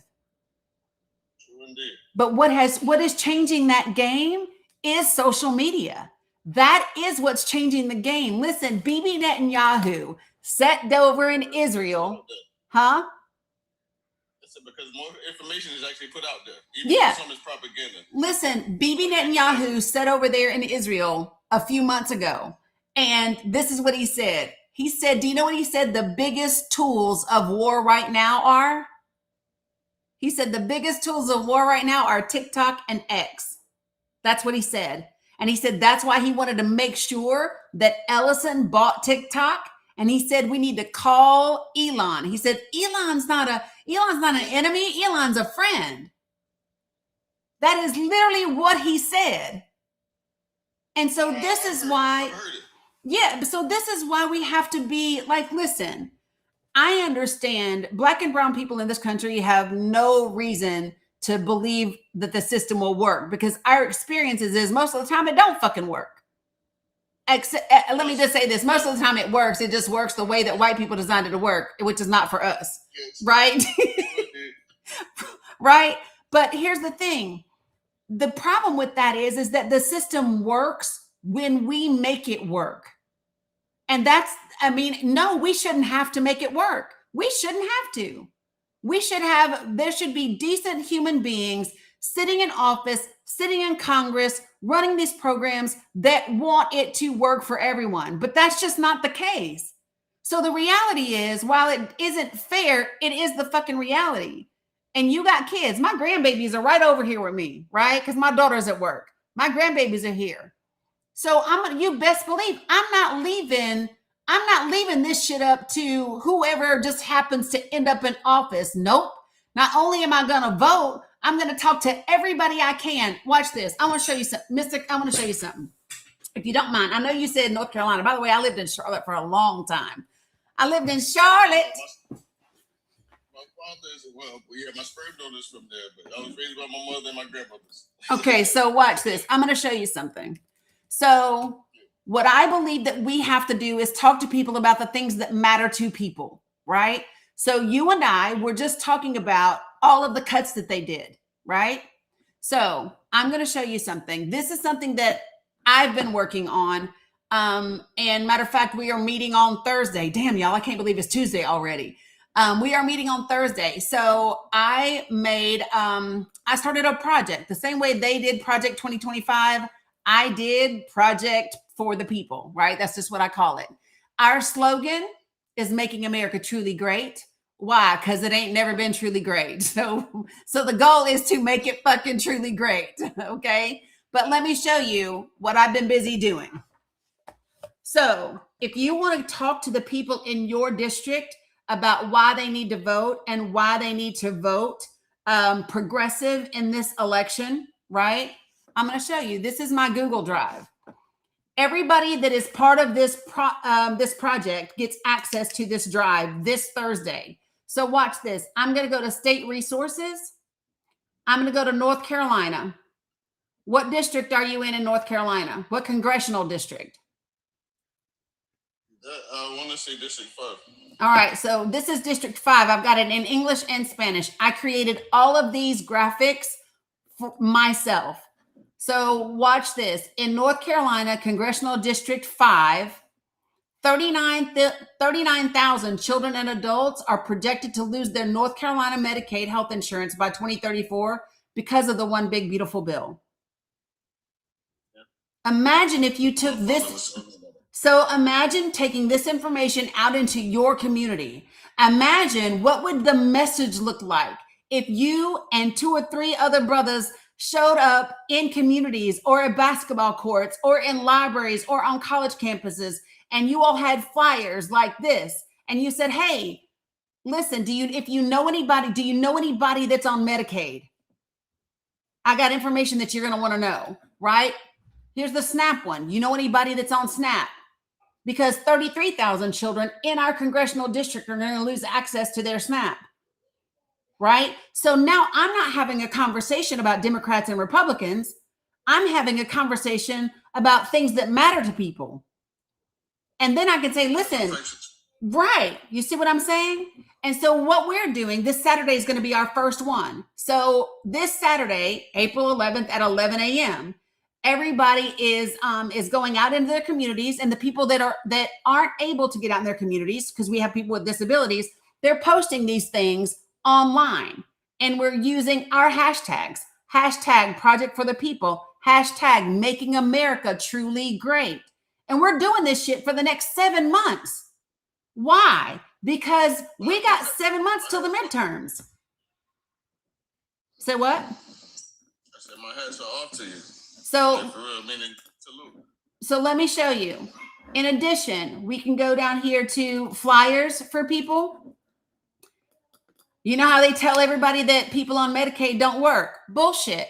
I picked red states, blue states, purple states, and I can show you that the majority of them, 62 to 77%, they all work. That's the myth, right? This one's the one in Spanish. I have it in English and in Spanish, right? And so then it says, right, because I want everybody to be able to understand this. Look, don't let the rich make working class people blame each other. Right? This is the myth. The fact is the majority of us do work, right? And so then this QR code is how people get involved. This is what I have been working on since the end of January. For 2 solid months, I have been creating all of these graphics and creating a playbook for how we all do something that actually changes things. Because this is the only thing that I can think of is sharing real information with people that actually matters. And then these are the sources for all of the information that I'm providing. So what do people do? All you got to do is go to my link tree, which is in my bio. Well, shit, if I could type around this keyboard, but I can't. Hold on. I'm reaching around my phone. So let me pull up. I don't want to sign into this thing. Hold on. What look, I got to see what damn browser I'm using, because I got 30,000 different things in my yeah, you see all them damn tabs up there? That's my ADHD showing out for y'all. Not to cut you off. I'm gonna have to slide out this live for a little bit because I gotta take my old lady to work. You're good. Listen. You know, my name is Brandon Green from North Carolina. I'm a carpenter by trade, and I build beach houses for people. Sweet. I love that. Listen, we might have to talk it one day, but listen, you go to my link tree, Brendan, and all you do is the very first link in my link tree. That is how you sign up to get access to the graphics and to come to the online meetings. That's all you got to do. My link tree is in my bio. So like when you go to my face on TikTok, like my main page, my link tree is there. The very first link in my link tree is how you sign up. I'm going to save it, though. It's been a pleasure talking with you. Yeah, you too. I appreciate you. Go build some houses. Look, one day when my ass is rich, we're going to have to talk. I'm trying to build my own dreams. Right. You said, shit, I want to build my own beach house. I'm with you. All right. Have a good one. All right. Bye. Yes, you can, baby doll. And there you go, folks. You can walk backwards. Let me see. Ooh, look at you, girl. You're doing so great. You're getting so big. Yeah. So, and I'm going to tell you something. Does anyone have a project for yet? Yeah. Lisa, I know people have ordered already. I don't know who all's gotten theirs yet. I don't know. Yep. You want me to open that for you, baby?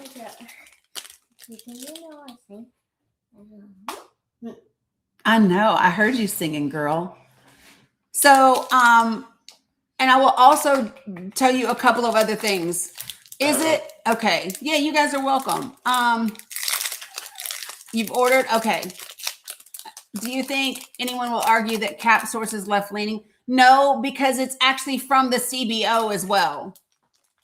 It's actually from the CBO, and the CAP actually references the CBO in it. And that's why I list all of the sources. Like even the Medicaid facts are listed in the Google Drive.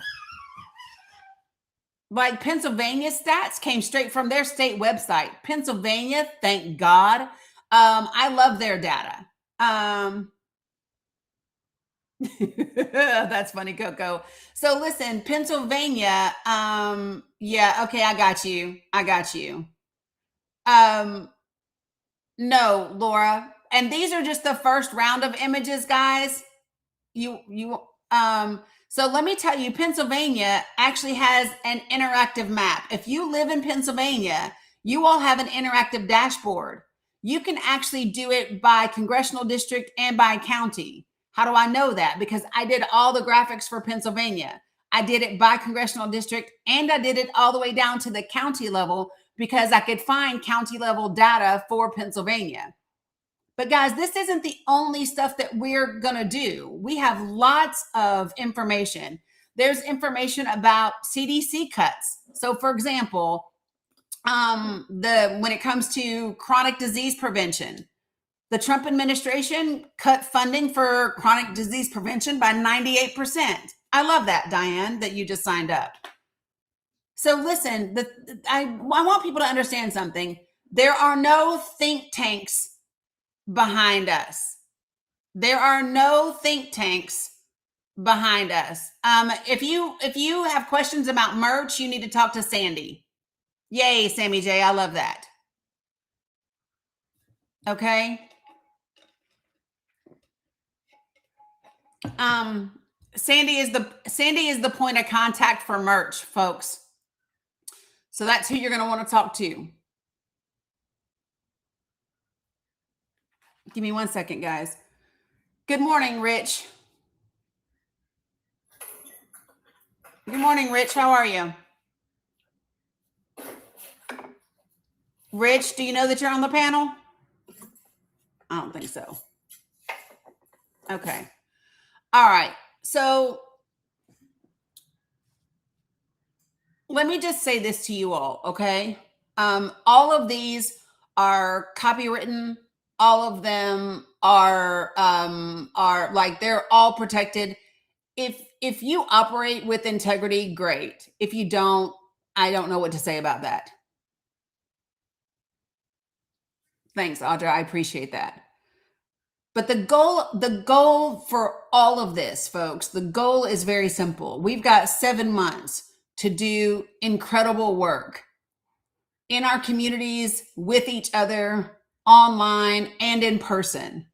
Like I said, there are several of you that on specific days of actions, my plan is to be able to travel to where you are and do those with you, right?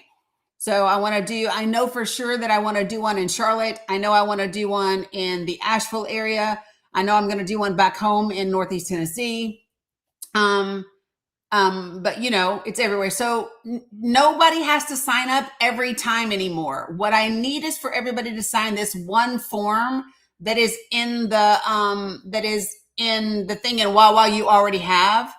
But the reason I need you to fill out the one form that is in the link tree now is because that is where you give me your county. That is where you give me your city and you give me your state. Why is that necessary? because what I do is I actually sort the sheet by the state, by the county, and by the city. And then I can see how many people we have in each state, in each county, and in each city. And then I get to connect you all with each other if you want to be connected, right? So I get everybody's email. No, it's this last one, Jennifer. So it is, if you have signed up specifically to attend a meeting, it's not this one. So if you have signed up specifically to attend a Google Meet, right, or a webinar, this isn't that form. This is a new form. If you've never seen a form where you filled out your city, your county, and your state, then you need to fill this one out. It's literally, it says it's in my link tree, right? It's the first link in my link tree. It's literally the first link in my link tree. So I have to pull it up to tell you what the title of it is. It says Join Project for the People. That's what it says.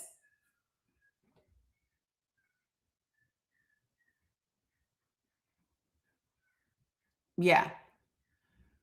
So, yeah. And so the key is for me to say, hey folks, nope, be so for real. This is the one. Well, hold on. When did I do this form? Give me 1 second, folks, and I will help you all. Give me 1 second. And we still got stuff to talk about today too, but I love that, me. All right, so let me look. So this form was started being available on March the 14th. If you did not, if you haven't filled the one out after March the 14th, then you haven't filled out this one.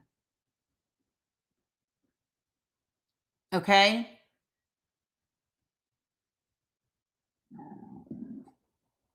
And I will tell you that we represent around 203 counties or more at this point, and we represent 41 states as of yesterday.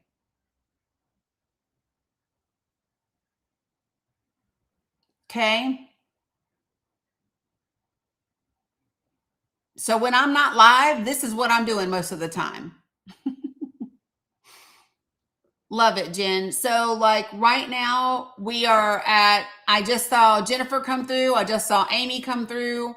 I saw Leslie came through. So today, Sherry, Jules, Whitney, or it says even Whitney, Evan Whitney, Erica, Jennifer, Coco, I see you. Diane, I got you. Lisa, I got you. Sultan, got you. All of that. Melinda, I see you. Yeah, I did. And yes, I have talked about it. And I'm going to, again, the name of the constitutional lawyer that I had on, don't make me lie. Don't make me lie. So the graphics become available for you after we meet on Thursday. Because I'm going to go through the Google Drive. I'm going to show everybody where everything is so that you know how to get to what you need. And then we begin. Oh, L. Thank you. L. Yeah, no, Rolo's immigration. L is constitutional. Thanks.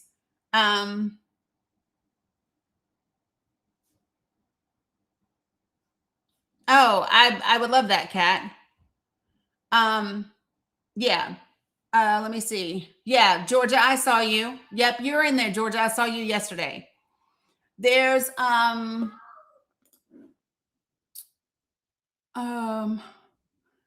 I saw some new Missouri folks the other day. Yeah, so a Missouri person joined yesterday. Another Missouri person joined the day before that.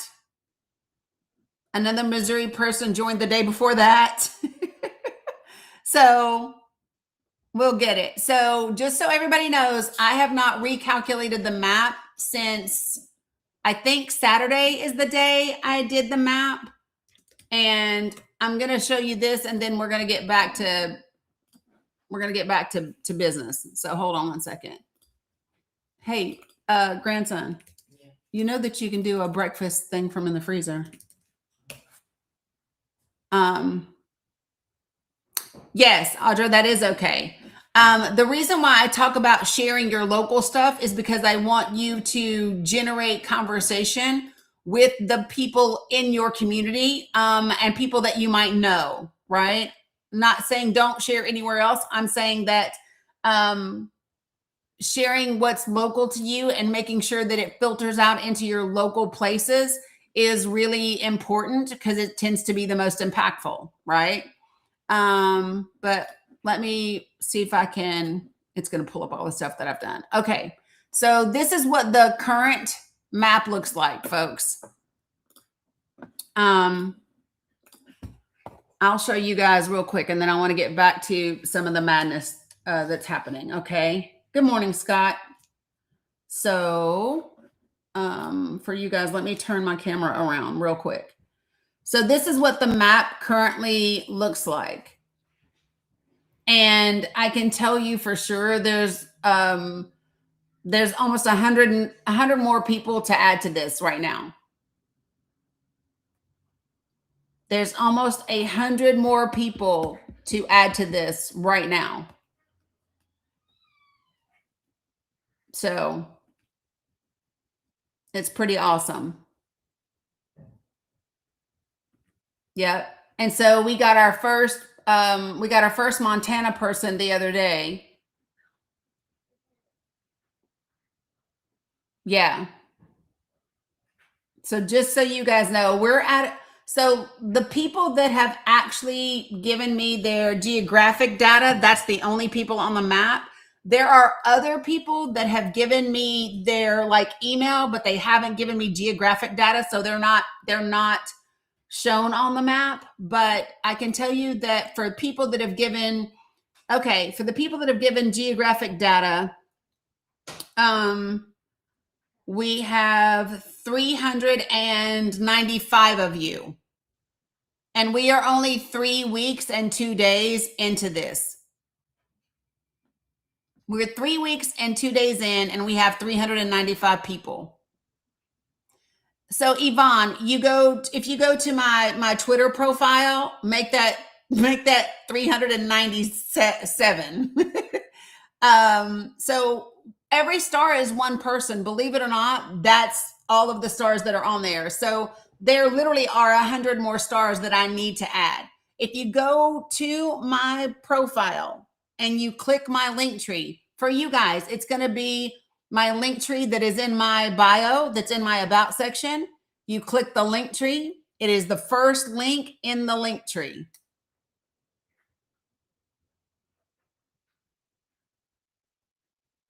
Yep, it is the first link on the link tree, folks.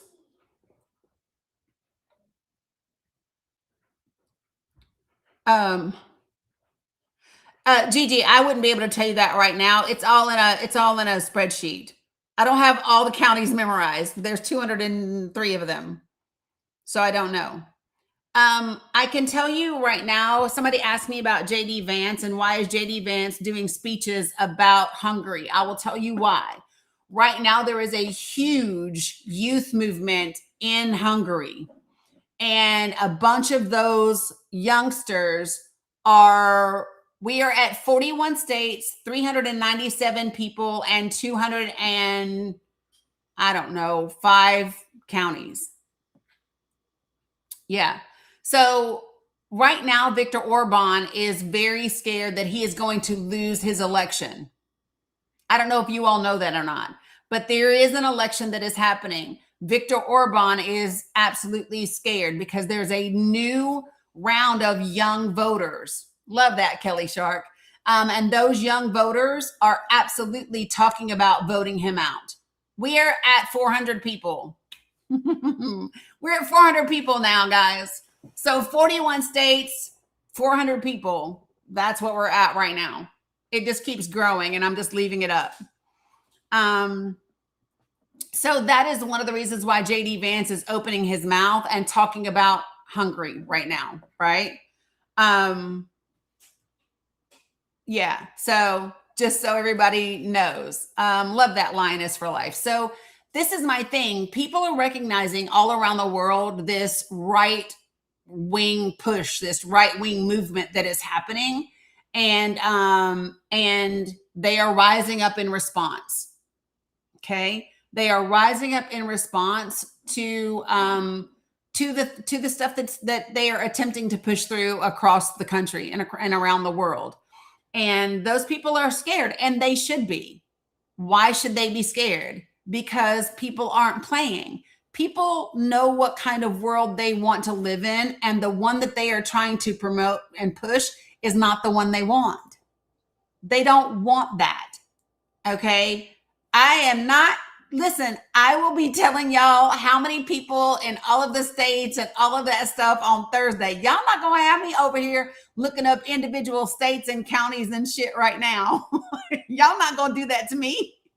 What I will do before I get off of here is love that, ST. What I will do is do some right, Cam. Y'all not about to drive me crazy right now. How many in this county? Like I memorized all the damn counties. No, I have not. No, I have not. No, I love it. I literally just like, oh, I love that, Reyes.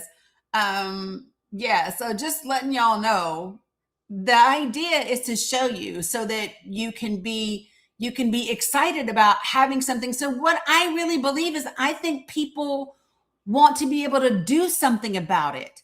That's what I think most people have been looking for. Is it's Thursday evening at 6:00 p.m. Eastern Standard Time. Appreciate it, young boomer. Yep, there are Kentuckians that are there. And so I'm excited about this because what I think is that here's the problem. Okay, so you guys follow along with me. Good morning, Roland. So listen, folks, this is how it works. What you give your attention to is what does what? What you give your attention to is what, finish my sentence. What you give your attention to is what grows. And right now, everyone, and for the last decade, people have been giving their attention to Donald Trump. People have been giving their attention to MAGA. People have been giving their attention to the rhetoric, right? Right. So what we're going to be doing is we can be aware of the other stuff that's happening, right? We can be aware of the state of the president. We can be aware of what's happening in Iran. We can be aware of gas prices, and we can talk about working together and community gardens and buying food in bulk and all of that, right? Yes, baby. What do you want this time? Yogurt. Okay. But the thing about it is we're going to focus on talking to each other. We're going to focus on getting out into our communities. We're going to focus on spreading real information that people need. We're going to focus on having real conversations that get us connected together and get us ready and excited to be part of this democratic process. Right? Tara, what do I think about the FBI database? Here's what I think. I think that something similar has probably existed on some level of time and in some shape or form. And I think that I will leave that to the ACLU. That's what I will think. Okay. Get the Go-Gurt. Get the Go-Gurt, not this one. Get the other one, baby. Okay. Get the one of the two. What's up, Sunflower Fish? What? You follow me on that? Get the one in the box, baby, at the bottom. Cam, did you mean to request up? Okay, guys, I'm going to bring some folks up on the panel. I think if you know that this is what you were trying to do. Give me a second. I got people that I'm not sure if you meant to request or not. Okay, Cam, I got you. There you go. Oof. All right. So, real quick, Benjamin, did you mean to request up? Okay, here, Mela. Here, Mila. Boo. I'm still here. I don't think it's still here because they're just spinning. So, Ray of Hope. Hi, I didn't mean to request up, but I do have a question. Sure. I'm going to be meeting with somebody that's running for office, and I wondered if your flyers would be something that I could give to them to like get it out and also use for talking points. Would you be interested in that? Yeah. So what I've said about people that are running campaigns is they are welcome to use them as they are, because they're all oh my gosh, they're all watermarked and copywritten. If they want their own that isn't copywritten so they can put their own stuff on it, then we just need to have a meeting about that, because that would be something different. But if these are going to be free for people to use. Awesome. Yeah, Okay. baby. Yeah. All right. Thank you. Yeah. Benjamin. Yes, no, maybe, going once, going twice. Right, Kat. 100%. We know that. All right. Jess Mel, what you got? Hi, good afternoon. Okay, so I've already been to a couple of the webinars, the first two that you had. Yep. I won't be able to do the second one because I did call off from work to do the second one. Yep. But I can't continue to do that. So, how will I be able to do access? Will you be emailing that to us? Or? Yep. There will be a follow-up email that goes out to everybody. And it's going to have, hold on, Sissy. So the follow-up email that I'm going to send out to everybody on Friday will actually have either Thursday night or Friday. It will have the links to all of the webinars so that people can watch them ahead of time. And it will have the link to the one from Thursday along with the link to the drive. And my other question is, okay, so I'm in a blue state. Mm-hmm. I'm actually in Illinois, but I was wondering, would it be beneficial to maybe join people like in Indiana, because I'm not too far from Indiana, as opposed to doing it close to me? I think it's beneficial to do it absolutely everywhere that you can. Because remember, we had 90 million people that didn't vote. And we don't know if those people, we don't know how they lean, right? So I think it's helpful to join and do it anywhere that you can. So that's the other thing that that will be helpful. So for example, so one of the things that will be helpful for me is I'm going to start with the states that have like the most people in the counties, right? And then I will literally be able to look and see like who's in which counties, and maybe they're in neighboring counties and they're in little clusters and they can all get together. So yeah, yes, I'm down for any of it. Like I said, I'm going to go to where several different people are. There's several people asking me about Texas, and I guess a long ass way for me, but we shall see. I'm not there yet. We'll see what life looks like. But yeah, I would say do it everywhere. I'm considering driving to Ohio only because my kid is over there. Mm-hmm. And, I can do the work, plus I get to see my daughter. Yep. So, I'm willing to do that as well. So, I guess once we get the list, but see, I don't know, I wouldn't know who's in those areas for me to be able to join. Yeah, so there will be a way for you to just find out and say, hey, I'm coming to such and such, and then I'll be able to let you know. Okay, perfect. Yeah. Okay, thank you. Yeah, you're very welcome. I love it. I love it. Okay. Okay. All right. You can drop me down. All right, thanks. Laura, did you mean to request up? Yeah, it's going to be good stuff. You do? You can use this one, love. Oh, can you tell Dominic? Can you ask Dominic if he wants to go to the lockers and get the package that was delivered? Okay, no worries, I got you.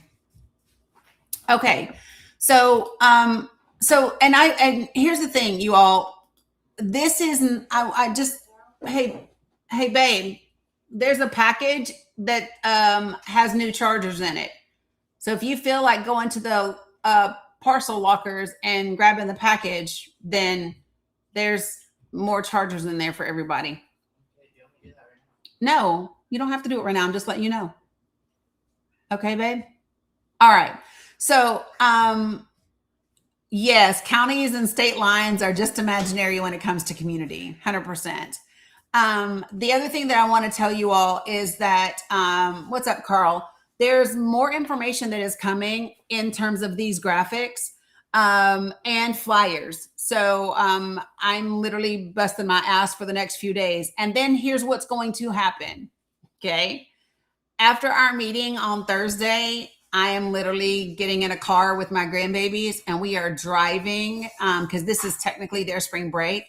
And so on Friday, I'm going to be out of pocket pretty much. I'll do my best to be communicative Friday evening and early Saturday morning, but we're going to travel. They're going to have a day of some fun on Friday and whatever.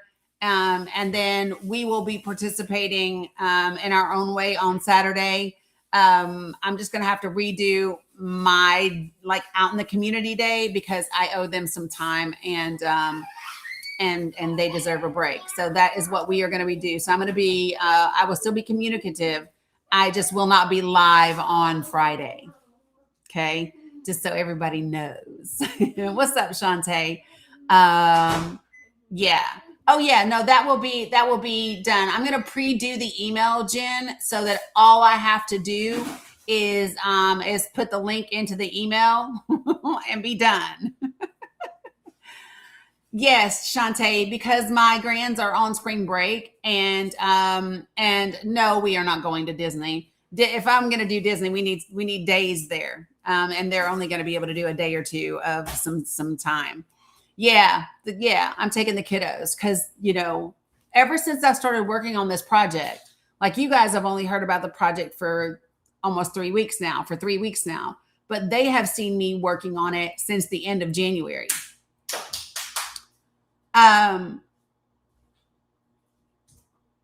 Yeah, Kat, that's going to be a no.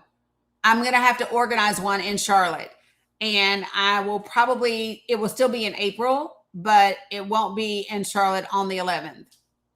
Because here was my thing. I was trying to think of taking them before, and there was no way to take them before because I have so much work to do before that, right? I need to make sure that everybody has all the graphics, and I need to make sure that everybody has all the flyers, and I need to make sure everybody has like all of the talking points and all of that, right? So it was impossible for me to take them right now.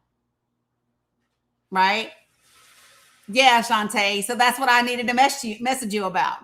So remember when I used to live in Charlotte and I used to do the free hugs, right? So what I want to do is I want to come to Charlotte and I want to do a free hugs day that is also a day of action where we hand out the flyers. So we give out hugs plus we give out flyers for people so that they have information about what's happening in the Charlotte district around healthcare, their Medicaid, and the SNAP. So I want to mix the two. I want to do a free hugs in Charlotte that is also a handing out of things. I just forgot that the kids were on spring break this week when I scheduled the very first day of fucking action, which is kind of a thing for me, the ADHD, y'all. But it's okay. Okay. So yeah, it'll be great, right? You're doing an art installation. I love that invisible string. So folks, remember, you can make this as fun and unique as you want to, right? I want to mix this stuff up with like doing days of actions where people make homemade yard signs and put out information for their congressional district and put it in their yards. Just all kinds of different things where you just have fun and you get out. Maybe you go to the park. Maybe you go to your college campus that's around. Maybe you go, like, there's so many different ways to make this happen, right? Oh, wow. Lots of love for you, Kat, as you do that. Yeah. So there's a runoff House special election going on in the 14th Congressional District today. Tell them what state Don won. Folks, if you are in Virginia, vote yes. If you are in Virginia, vote yes. Yeah, no, Kat, he can absolutely come. 100%. Georgia, House District 14. You have a special runoff election today. Make sure you head out and vote. Well, and listen, we got 7 months, folks. We got 7 months. And listen, you do not have to wait for a day of action to do something. Nope. You don't have to wait for a day of action to do something. And let me just say this, though. Make sure. Hold on.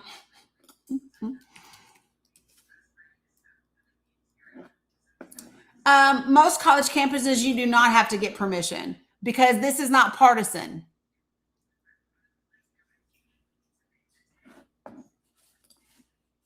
So in Virginia, they are voting on the redistricting. And so I'm sharing with people to vote yes. Hold on.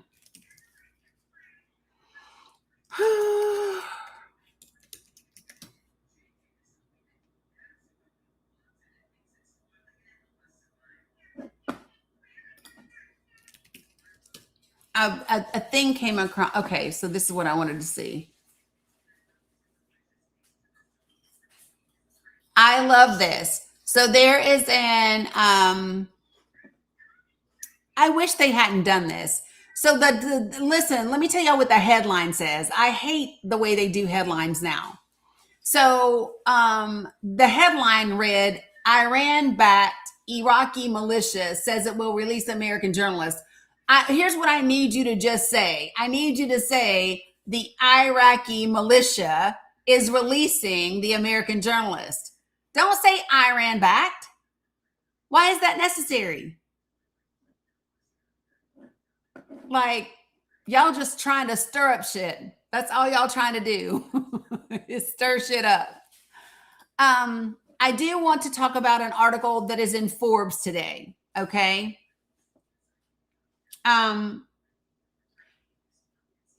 Yes, Mama Dukes. So I want to say this. So listen, you guys, the House and the Senate now have an investigation that is going on into Pete Hegseth, because apparently his what's the person that manages your investments? What am I trying to say?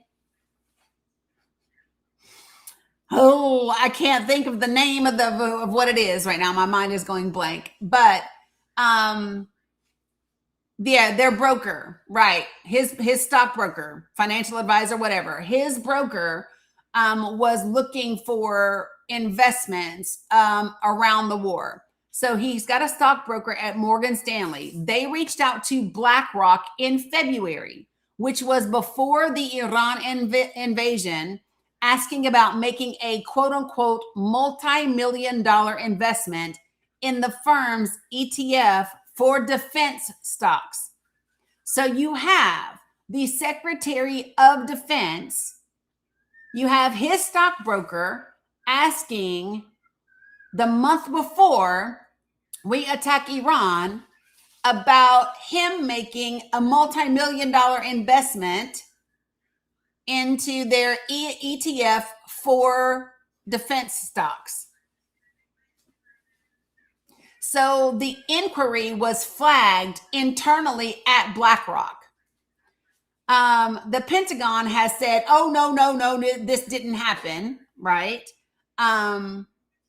Morgan Stanley has not commented. BlackRock has not commented. And so now there are Democrats and House Republicans that have sent a letter to Pete Hegseth demanding answers about his finances after the House Oversight Committee, some of the members from the House Oversight Committee launched a separate probe as well. I have not seen Marky. It is pretty bad when BlackRock flags you. That's true. So listen to this. Pete Hegseth couldn't invest in the fund because it wasn't available, because it was not available for Morgan Stanley clients. Right? So we don't know if he invested in any other defense stocks or ETFs. But what we do know is that Morgan Stanley themselves, it wasn't available to them. So we'll see. There's a lot of questionable stock transactions around this particular administration, as you all know. So wanted to just highlight that for you all, so that people are aware that that is happening, and that, you know, it's something that we should care about. Not your dog requested up. That is hilarious. I love that. Deny all. And I do have a another article for you all. Give me 1 second. Ooh.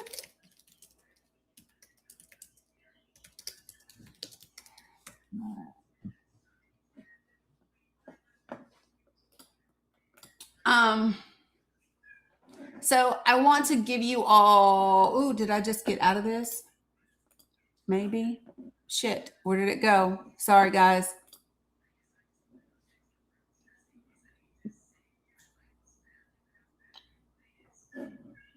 Where did it go?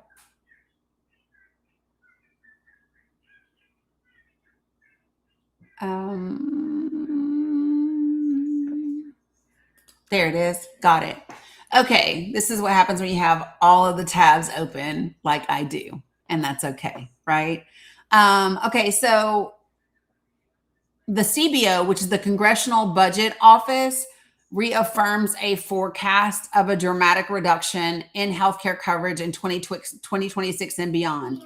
Now, Kaiser KFF Health News put out an article February 5th of this year, and all of the data as of February 5th had not come in, but the marketplace enrollment for the Affordable Care Act was down over 1 million people. So immediately, one of the first impacts that we see from the decision for Congress, and to be quite frank, it wasn't a decision by Congress. It was specifically a blocking by the GOP members of Congress, hey Thomas, to not extend the healthcare tax subsidies that were there for the ACA marketplace. Because they did not do that, one of the most immediate things that we see that happened as a result is over 1 million people already did not re-enroll in their healthcare because the premiums had gone up so much. This data was released by the Centers for Medicare and Medicaid, and they show that the ACA signups for 2026 are down by over 1 million people compared to the same time last year. This is the first year since 2020 that signups have declined. There is going to be there was another report that came out in March or April that will detail the demographics, their income, and all of those different types of things. That's currently not available. Overall, like on average, premium payments are estimated to have increased 114% on average for subsidized enrollees who stay in the same plan. So it's going to more than double, right? So that's like the brief expectation. So then there's another deal that came out March 12th. And this is about the congressional budget. This is another article from a different agency, specifically about HR1. And HR1 is the bill, right? So you're one who has no insurance now too, as well. It's crazy. But what I wanted to see is, so listen to this. Enrollment in the ACA health coverage options is projected to drop by 44% by 2032. That means it would go from 20.9 million people to 9.7 million people that would have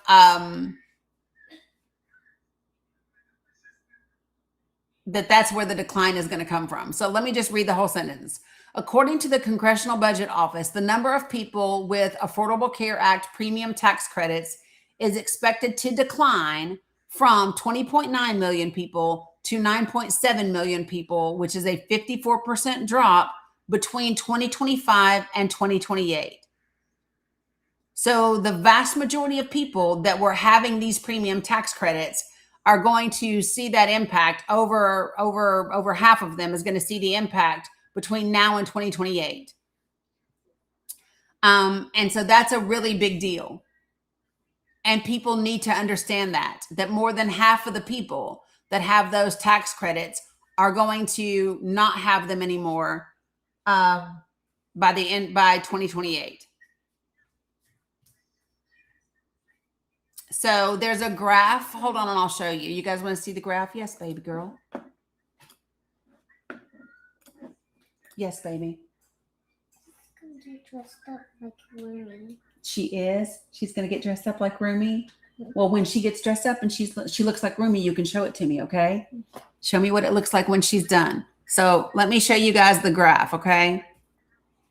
So this is what it's going to look like as the decline happens.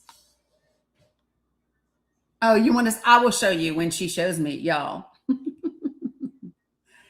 So right now in 2025, we have 20.9 million enrollees that receive the premium tax credits. Another 7.5 are going to lose them in 2026, this year. And then another group are going to lose by 2027 until you get all the way down to 9.7 million. That's all that will be left. And these will be the people that still have ACA tax health credits in 2028. But we know that between now and 2032, do those that are impacted already know? I would imagine so, because they already got the cost of their premiums. That's why over 1 million people haven't renewed their policies. Yeah, so that's more than half of the people.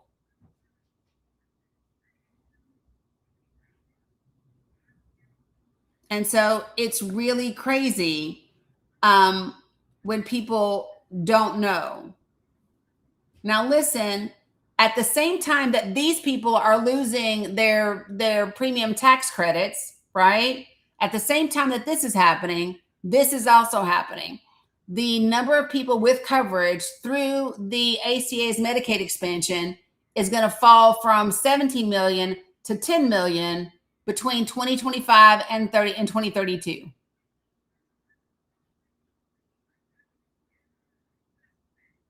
How about that? Well, they'll know as their turn comes up, right? Because people's stuff is at different times. But for the people who had the open enrollment period, yeah, they already know.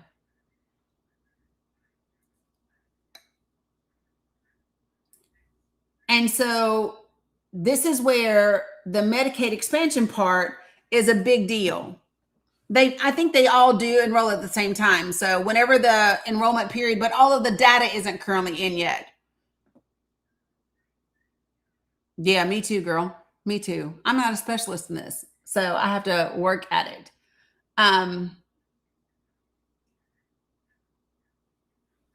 And so overall, the number of uninsured people between now and 2028 is expected to raise by 33%. Morning, Hell on Wheels. I'm going to say that again. The number of uninsured people in the United States of America is projected to rise by 33% by 2028.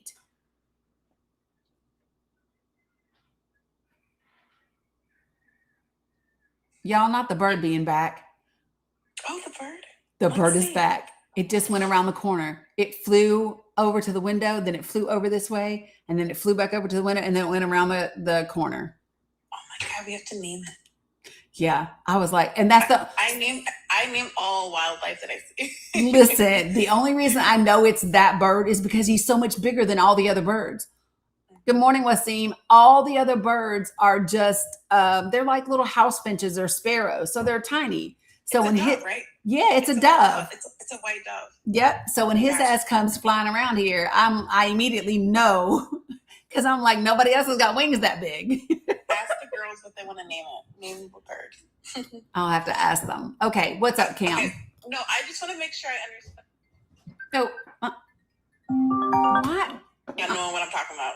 Okay. Because I'm trying to get my, what do they say? Cross my T's, dot my I's. Yep. Okay, so, and it sounds like a stupid question, but I just want to make sure that everybody who is getting cut, I'm not familiar with all of Medicaid. I have like private insurance, so I'm not as familiar with it. I learn a lot of the stuff that I know about Medicaid and Medicare through you. Mhm. So I don't know, have like personal knowledge. So I just don't want to be handing out the flyers and not knowing what I'm sharing.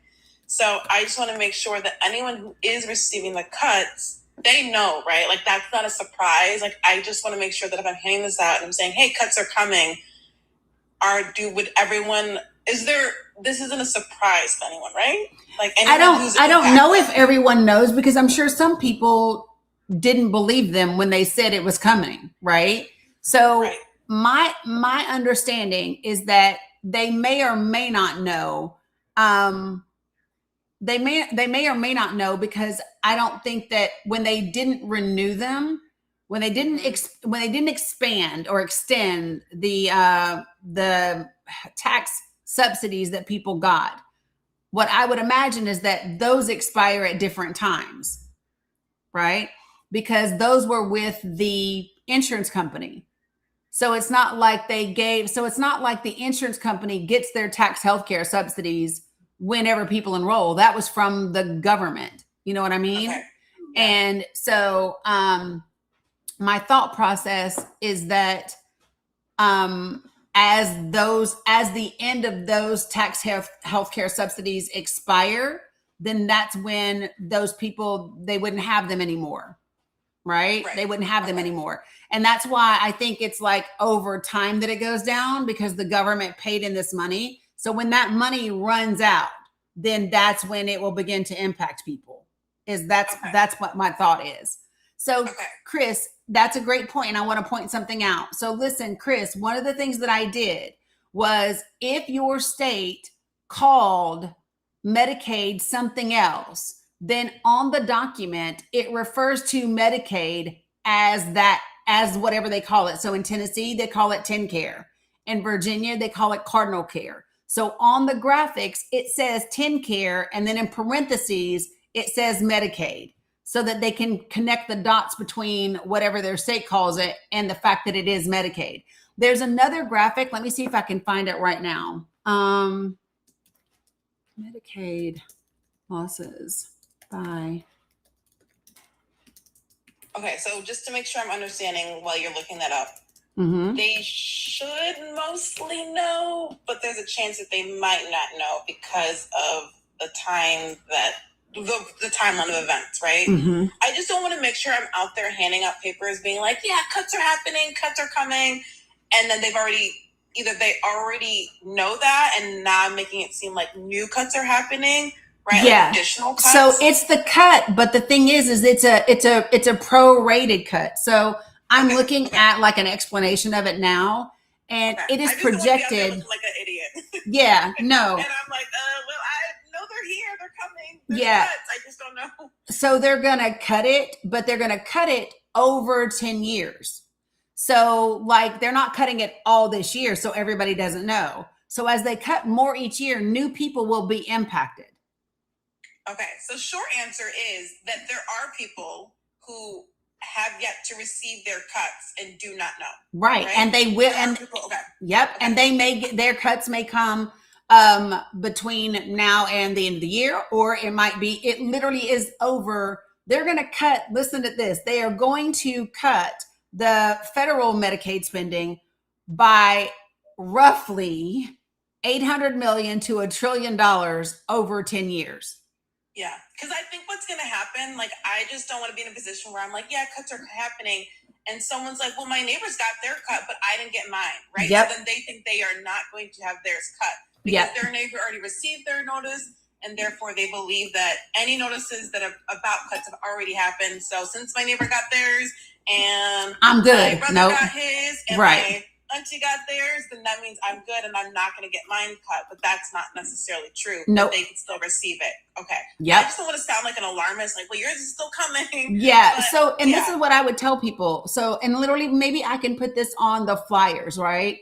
So, because of the bill, they're going to cut anywhere from, I rounded up, I said 800 million, because it's 793 million to $1 trillion from Medicaid spending, federal spending over 10 years, right? And so we don't know, I don't know, to be quite frank, how much is this year and how much is being cut in this year or that year. I'm sure it's in that bill some fucking where. But they haven't, not all of the cuts have happened because this is going to be a reduction. So every single year between now and the next 10 years, more and more people are going to lose their bits. Yes. Okay. Can you, not to give you more work, but to give me more work. I feel like other people, because I was kind of getting stuck on that point a little bit when you were explaining it, because when I hear these cuts, I'm not sure if these are cuts that have already happened or still are going to happen, right? Right. So I think that, I don't know, and I could be wrong, but maybe like an additional little, almost like how-to in the Google Drive. So then that way it's kind of like a little 2 or 3 like bullet points. So when people are out there, not this, and this isn't for people to print, this is for the Danikins or whoever is in the project on how to use the materials, right? So that we know how to speak. And I'm sure that's going to happen on Thursday a little bit. Yep. But I think that having like a little bit of a how to use these materials would be helpful, because otherwise I'm just handing things out. And like I said, I might not necessarily even be at the part where I'm handing things out, you know. It also might be a Facebook post, right? And I'm in a lot of like mom Facebook groups, and I'm going to be sharing that. And then I'm going to get flooded with comments, and I'm going to be like, well, I don't know. I got you. So I want to answer those questions. So I'm just thinking ahead. And so let me just see if this is a good one to, give me 1 second.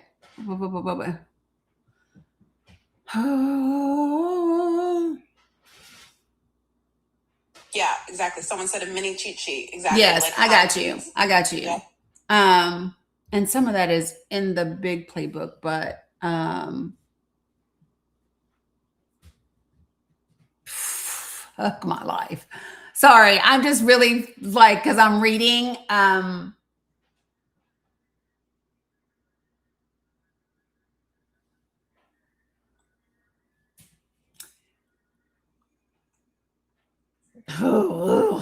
I hate these numbers.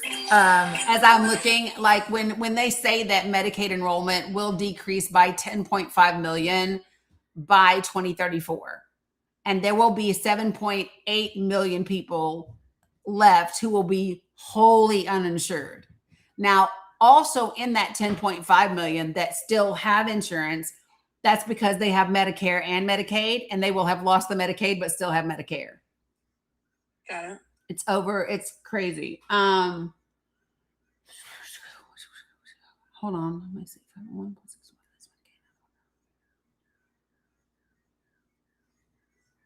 So yes, long story short, I can absolutely do a cheat sheet of talking points for people. And what I will do is I will also put the links for the sources on the cheat sheets. Yes, yes. So then that way when we're asked, we're not looking like, oh, we don't know. We're like, well, just go reference this, right? Yep. We can say, yeah, read more. You know, I don't have all the full explanation, or I can't explain it well, but if you go look at the details, it's kind of right there. Yeah. And because and it's meant to be honest, to be frank, it's meant to be confusing. Like it's meant to be confusing. And I think the biggest thing that people Hella Raja. I think the biggest thing that people need to understand and to know is that all of this was done to pad their pockets, right? That's every bit of it. But yes, and here's what I will do is I will give when I make the cheat sheet and I put it in the Google Drive, I will make the links clickable for the Danikins, right? And I did, Raja. I did. Yes, Raja, I did. And that way you guys can click it while you're there. And maybe you just airdrop the link to that person. You know what I mean? Like whatever works in that conversation. But that way you will have the links right there. And so there's other articles, and this is the other one that is for my next round of graphics. Cause but what I was really, let me see if this is the one. I have another breakdown where it actually breaks them down by whether it is ACA, whether it is cuts to regular Medicaid, or failing to extend the settlements. So like this is a great graphic. Let me show you. I'm going to show you guys too. Hold on, Cam. Where's my, did I hang up on y'all? No, I didn't. Okay. I was like, Jesus. I was like, did I shut them down? Okay. So this is a great graphic that I wanted to share with you guys. This is for and I might be able to do one of these just for everybody to use. So this is a great breakdown. The 15 million people that will lose coverage, it's going to show you that it's because they are literally going to cut it. They're cutting 7.5 million people. This is going to be because of the bill itself and the loss of federal funding. This is going to be because of the cuts that are specifically to the marketplace, ACA, right? And then this is going to be the people that we didn't extend the PTC enhancements. So when you put all of that together, that is where you end up at the 15 million people. So this is the premium tax credit. So these are the tax credits. Does that make sense, Cam? Yes. Yep. So this is regular Medicaid. This is ACA Marketplace Medicaid. And then this is the tax credits that people got. So when you add all of it together, that's 15 million people roughly. Okay. But do maybe that's what they're showing a little bit in the middle, but do those areas, like the Medicaid cuts, like the 3 different categories, they don't overlap? Or is that what they're Yeah, they do. Yeah. This is between the cuts to Medicare, and this is the interactions between the policies and the bill. Got it. Okay. Yep. And so 10 million are completely attributable to the mega bill. And then this 4 million is from not extending the tax credits. Okay. Is this one of the resources that you listed as a source? Yes. I need that. I got you. I think I need that. Yeah. So Maria, all of the sources for all of the graphics are in the Google Drive as well. Yeah. So they're going to be a mixture, Lioness. So let me share this. So the people that are losing coverage are going to be a mixture. That's why on some of the graphics I included like what percentage of nursing home patients are on Medicaid, right? In that particular state. So yeah, so the thing is, what I wanted you all to do is have the graphics, but then also have the sources to where I got the data for the graphics, so you can read them on your own.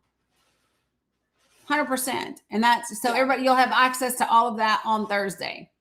Yeah, and one thing I'm gonna also look at for like for my area, like my specific county, like, or like specifically where I live, like a lot of people we don't have a high percentage of people who probably are on those services.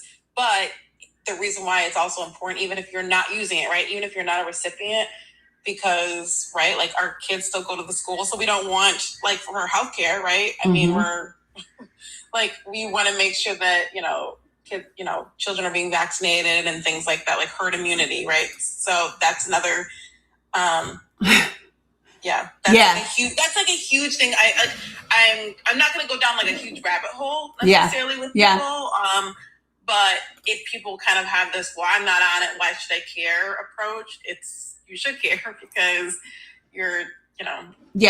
you should absolutely care. And I had this article pulled up a couple of days ago and never got to it. And then I said, I'm just not going to do it.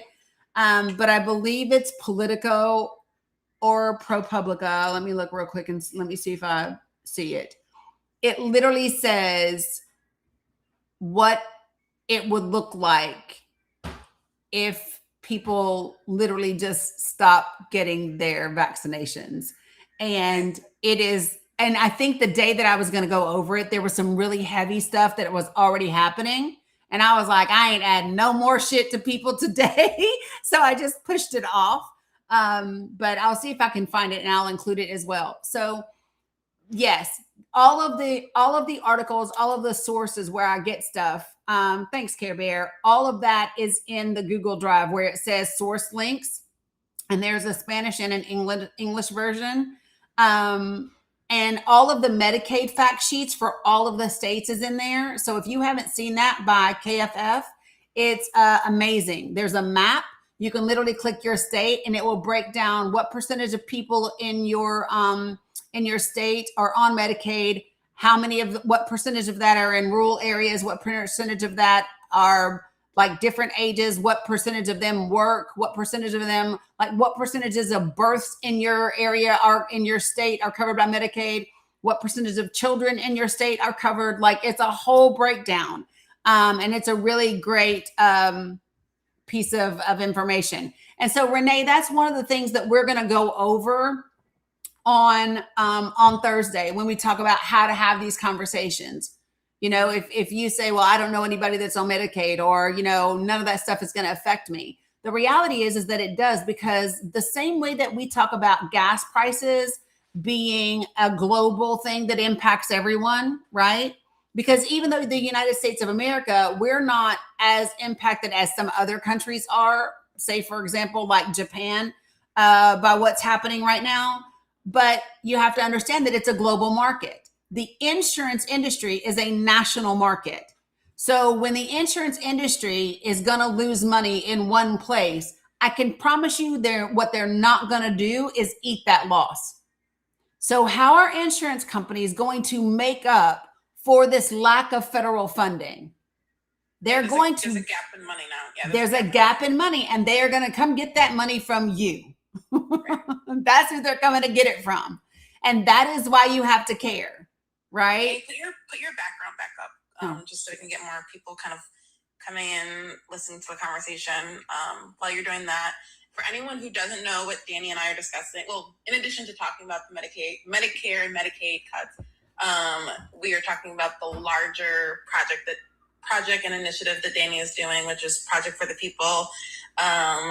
If you have not already signed up for it, you can click on Dani's bio or go to Dani's profile, click her bio, and then go to her link tree. In there, it's either the first or second link.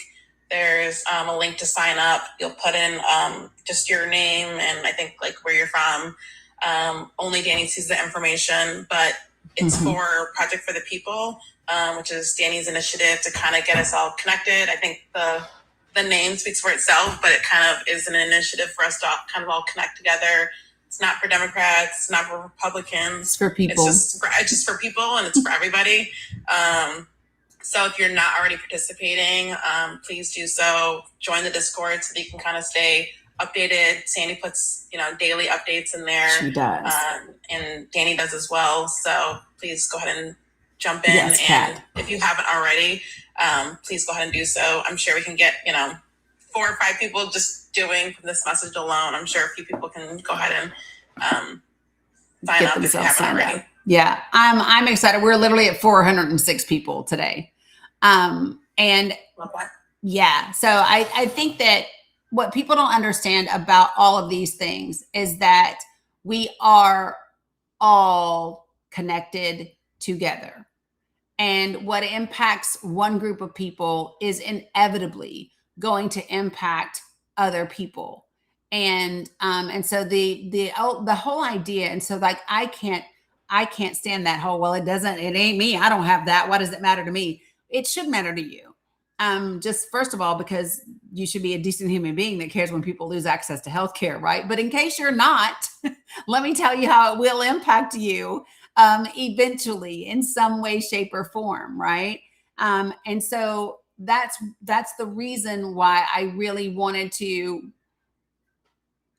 like, I just didn't. But here's my thing, folks. When I sat down to start doing this and to start writing the playbook and all of that, it wasn't an I have all the answers kind of deal. It was a, hey, all I know is when I talk to people, what matters to them. And I know how to talk to people about those things. And imagine what would happen if all of us were out in our communities talking to each other about these things, because they really, truly matter. Because what I say in almost every training that I do is people do not care how much you know until they know how much you care, right?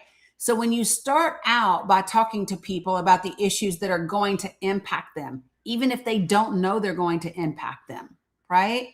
Then you're demonstrating that I care. Before I ask you about who you're voting for or who you voted for in 2024 or any of those things, first, what I want you to know is there are some things happening that are going to impact the people in our lives and the people that we love, right? And so we got to talk about that so that we all know, right? And so my thing is, what I will also put in there, Cam, because like I put all the Centers for American Progress in there, I will also put the CBO in there.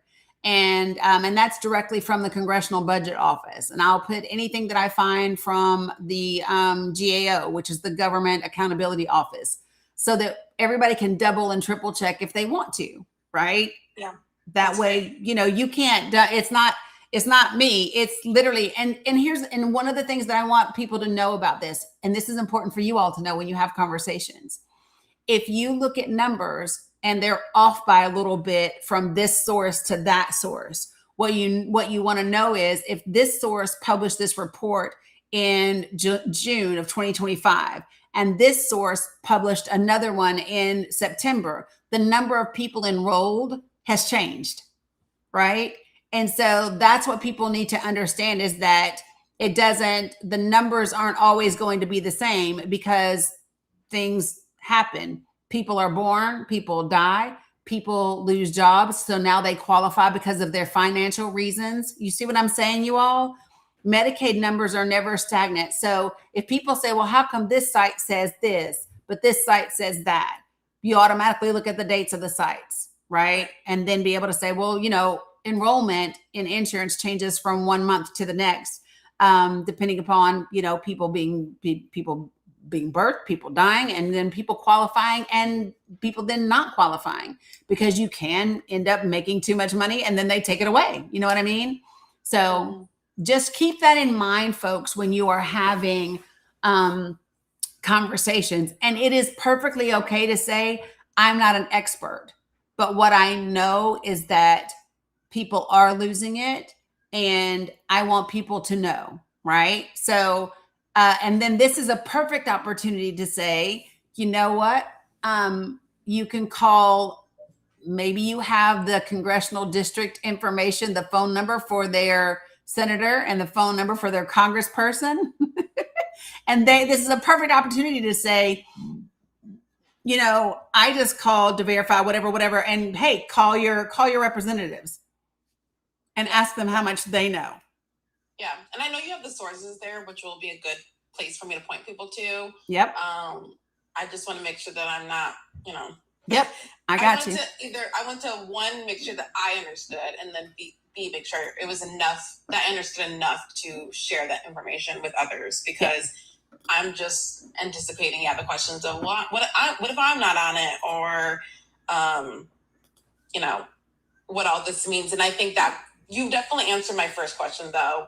The reason why I initially came up here was the money over time. Just to understand, are the cuts like, does everybody already know? Because that was the part I wasn't wasn't clear on. Nope. Because like I said, I don't want to be out here looking like I'm an alarmist, like cuts are coming, but some of those people have already know about it, right? Yeah. So because it hit them now.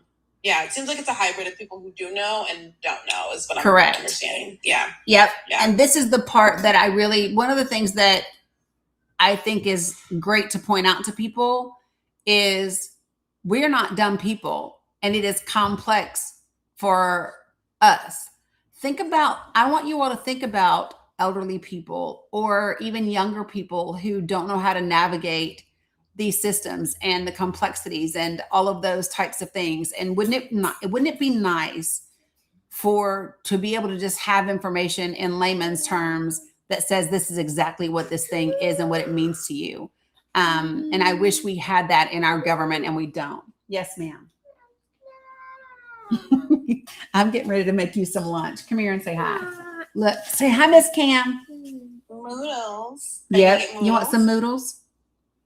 Yeah. You want some noodles? Love it. Oh, are you pretending to be shy? Y'all know better. Y'all know better. Okay, so K-pop. Go watch K-pop. Yeah. That I know K-pop. Zoe and what's Rumi and Mira. Oh, Mira. Girl, that's the sassiest one. Is that who she likes to be, Mira? No. So she loved, for the longest time, Zoe was her girl.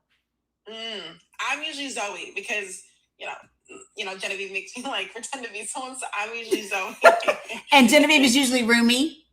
Yes. Well, she changes between Rumi and Mira, the other one. Yes. Yeah. So no, trust me, I know them all. I know that. Do I expect an agreement between the U.S. and Iran? Honestly, no. I don't expect it. It would be great for it to happen, Hussein. It would be great for it to happen. But I don't expect it. And one of the reasons why I don't expect it is because I don't know that our government, that our leadership, our president is going to be reasonable in the asks, right? And I think if they are not reasonable, then it's not going to happen, right? Listen, there's a lot that's happening today. I just know, I hate to say no, but I don't. Do I think that he will act on his latest threat? Y'all be asking me things. I keep telling y'all I'm not Miss Cleo, right?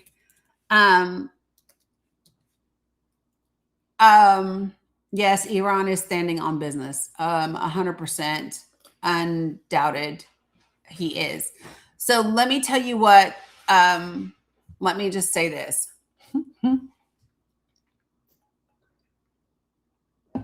Well, I'll tell you what the people of Iran have figured out. Those that were saying in the streets, oh, they were so grateful to Trump for getting rid of the Ayatollah. I think those people, like many people that voted for him in 2020 and in 2024, I think they all now realize that he didn't do anything for them, right? This was not about freeing the people or liberating the people of Iran. Never.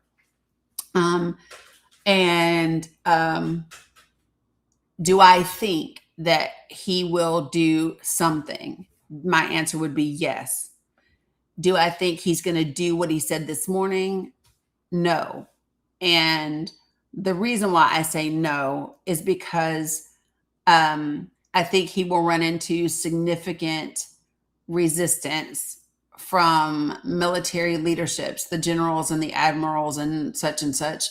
And by now, hopefully, Because let me just tell y'all something. Somebody took his fucking phone. This is what happened on Sunday. After that tweet, after that Truth Social post that he did Sunday morning, somebody took his fucking phone. He didn't get it back until much later in the day. He has not posted since that post this morning. So we'll see. I will also say this, and I'm just being transparent with y'all. I believe that the president of the United States of America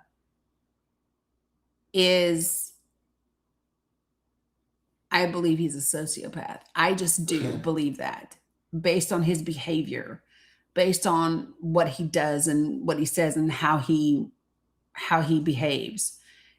Given that he is impulsive, he is erratic.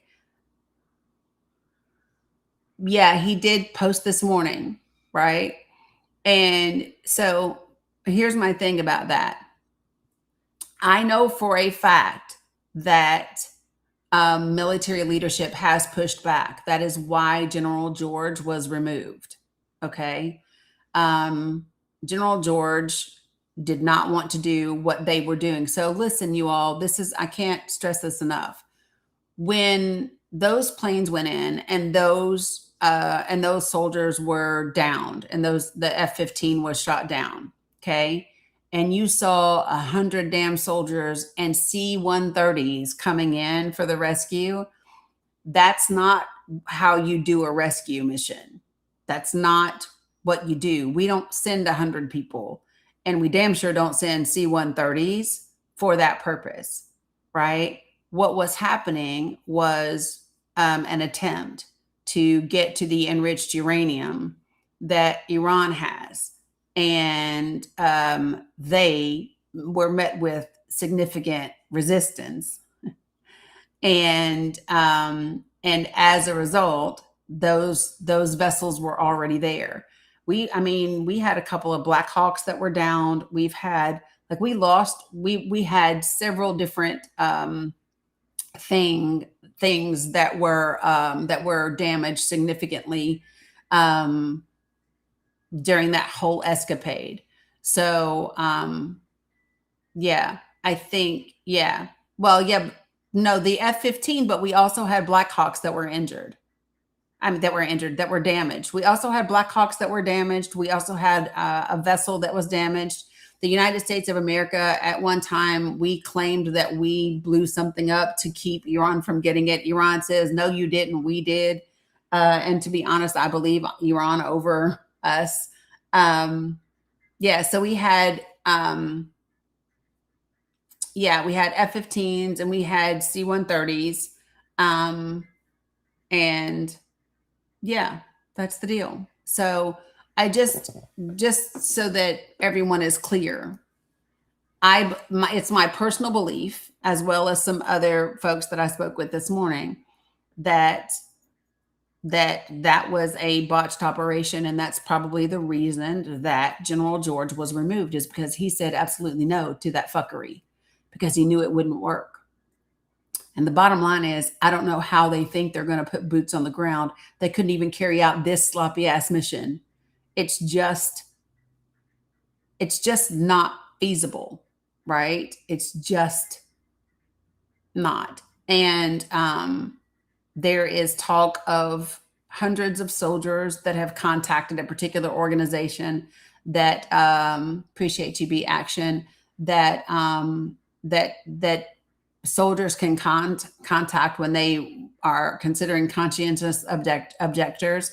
And one of the things that this organization said is, girl, no, Shantae. But yes, the hotline. Thank you, little bit. And those folks weren't saying they were afraid of dying for a war that they didn't believe in. They actually said they are scared of killing someone else for a war they don't believe in. That's what the majority of those soldiers that are calling the hotline are saying. is it's not that they're scared of themselves dying. They are scared of killing someone else for a war that they don't believe in. And that, to be quite frank, they shouldn't believe in, because we have no business being there. Right? So I think it's just important that we keep that in mind. It's never a bad idea. 20, Scotty ABC. Yeah, we've had 20 admirals and generals that have either resigned or been forced into retirement because of this. Yeah, Susan, there's a hotline for troops.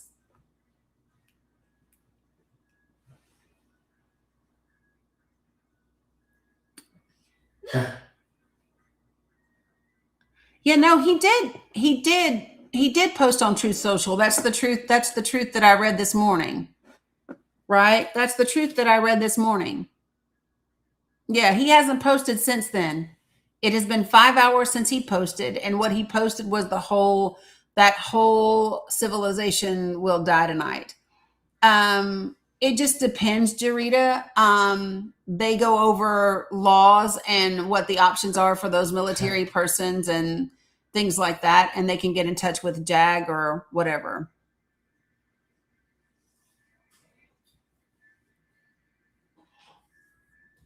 Hold on, what happened?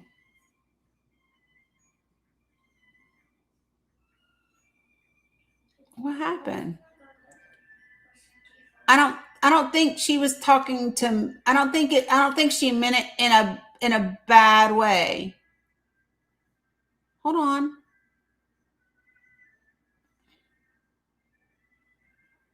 What was happening?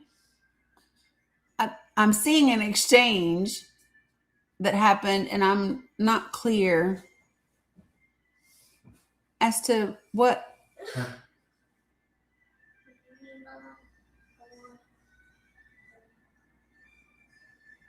Yeah. I don't know if Sherry was intending to talk to me. Y'all be real protective up in this space, and I was like, I don't know. But let me I just. missed it. Yeah, well, all I saw Sherry say knock it off, and then I saw the one and only say it's knock if you're gonna post something in the chat. And I was like, wait, what happened? What happened? And that's why I was scrolling. Hey, Larry. So yeah, I was up here like, did I miss something? That was like, Yeah, I saw the knock it off, but I didn't see it. and I didn't take it as she was talking to me. I don't know, maybe so. Fuck if I know. You know what I mean? I don't know. Yeah, no, I don't think so.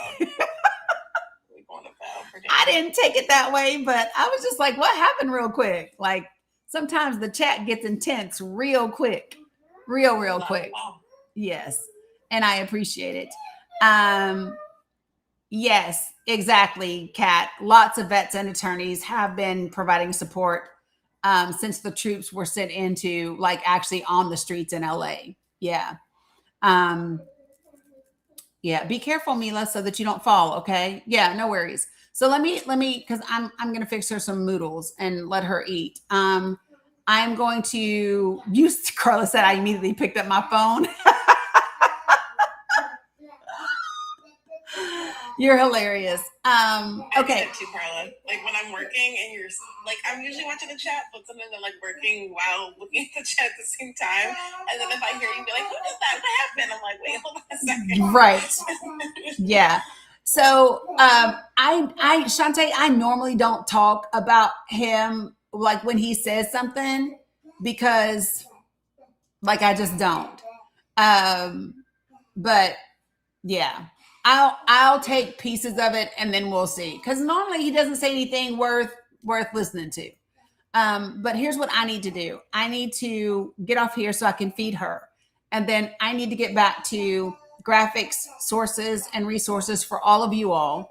I need to upload the newest graphics to the, okay, Sherry, you all good?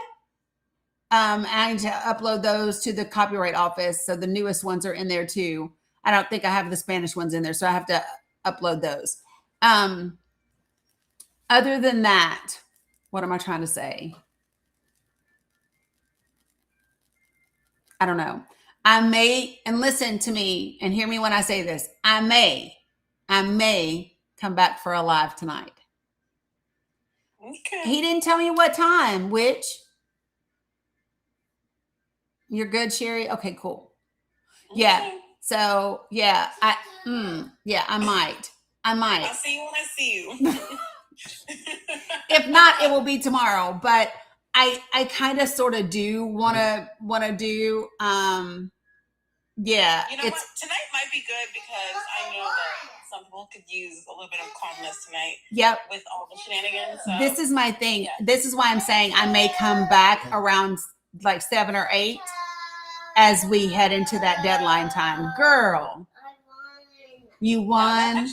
That probably would be good. And to be honest, Dani, there probably will be a lot of people on TikTok at that time too. So yes. I think you are being in the shadows, like you mentioned. So yeah, today. Take you out of the shadows. Yeah. So that actually would be good if you have the time, actually. Today yeah. would be a good day for that. Yeah. So that's what I'm thinking. That's why I'm thinking I'm not going to write it out right now. I'm going to get off here, feed those kiddos, do the things, do some work, and then come back and then be here as we head into that deadline for tonight at 8 o'clock. Cause I think people are going to be stressed out. Yeah, that makes sense. Yeah. So, all right. I appreciate you all. Love you much. Appreciate all the mods, all the people, all the merch folks, all the viewers, all the listeners, all the sharers, all the gifters, all the things. So, yeah, that is it.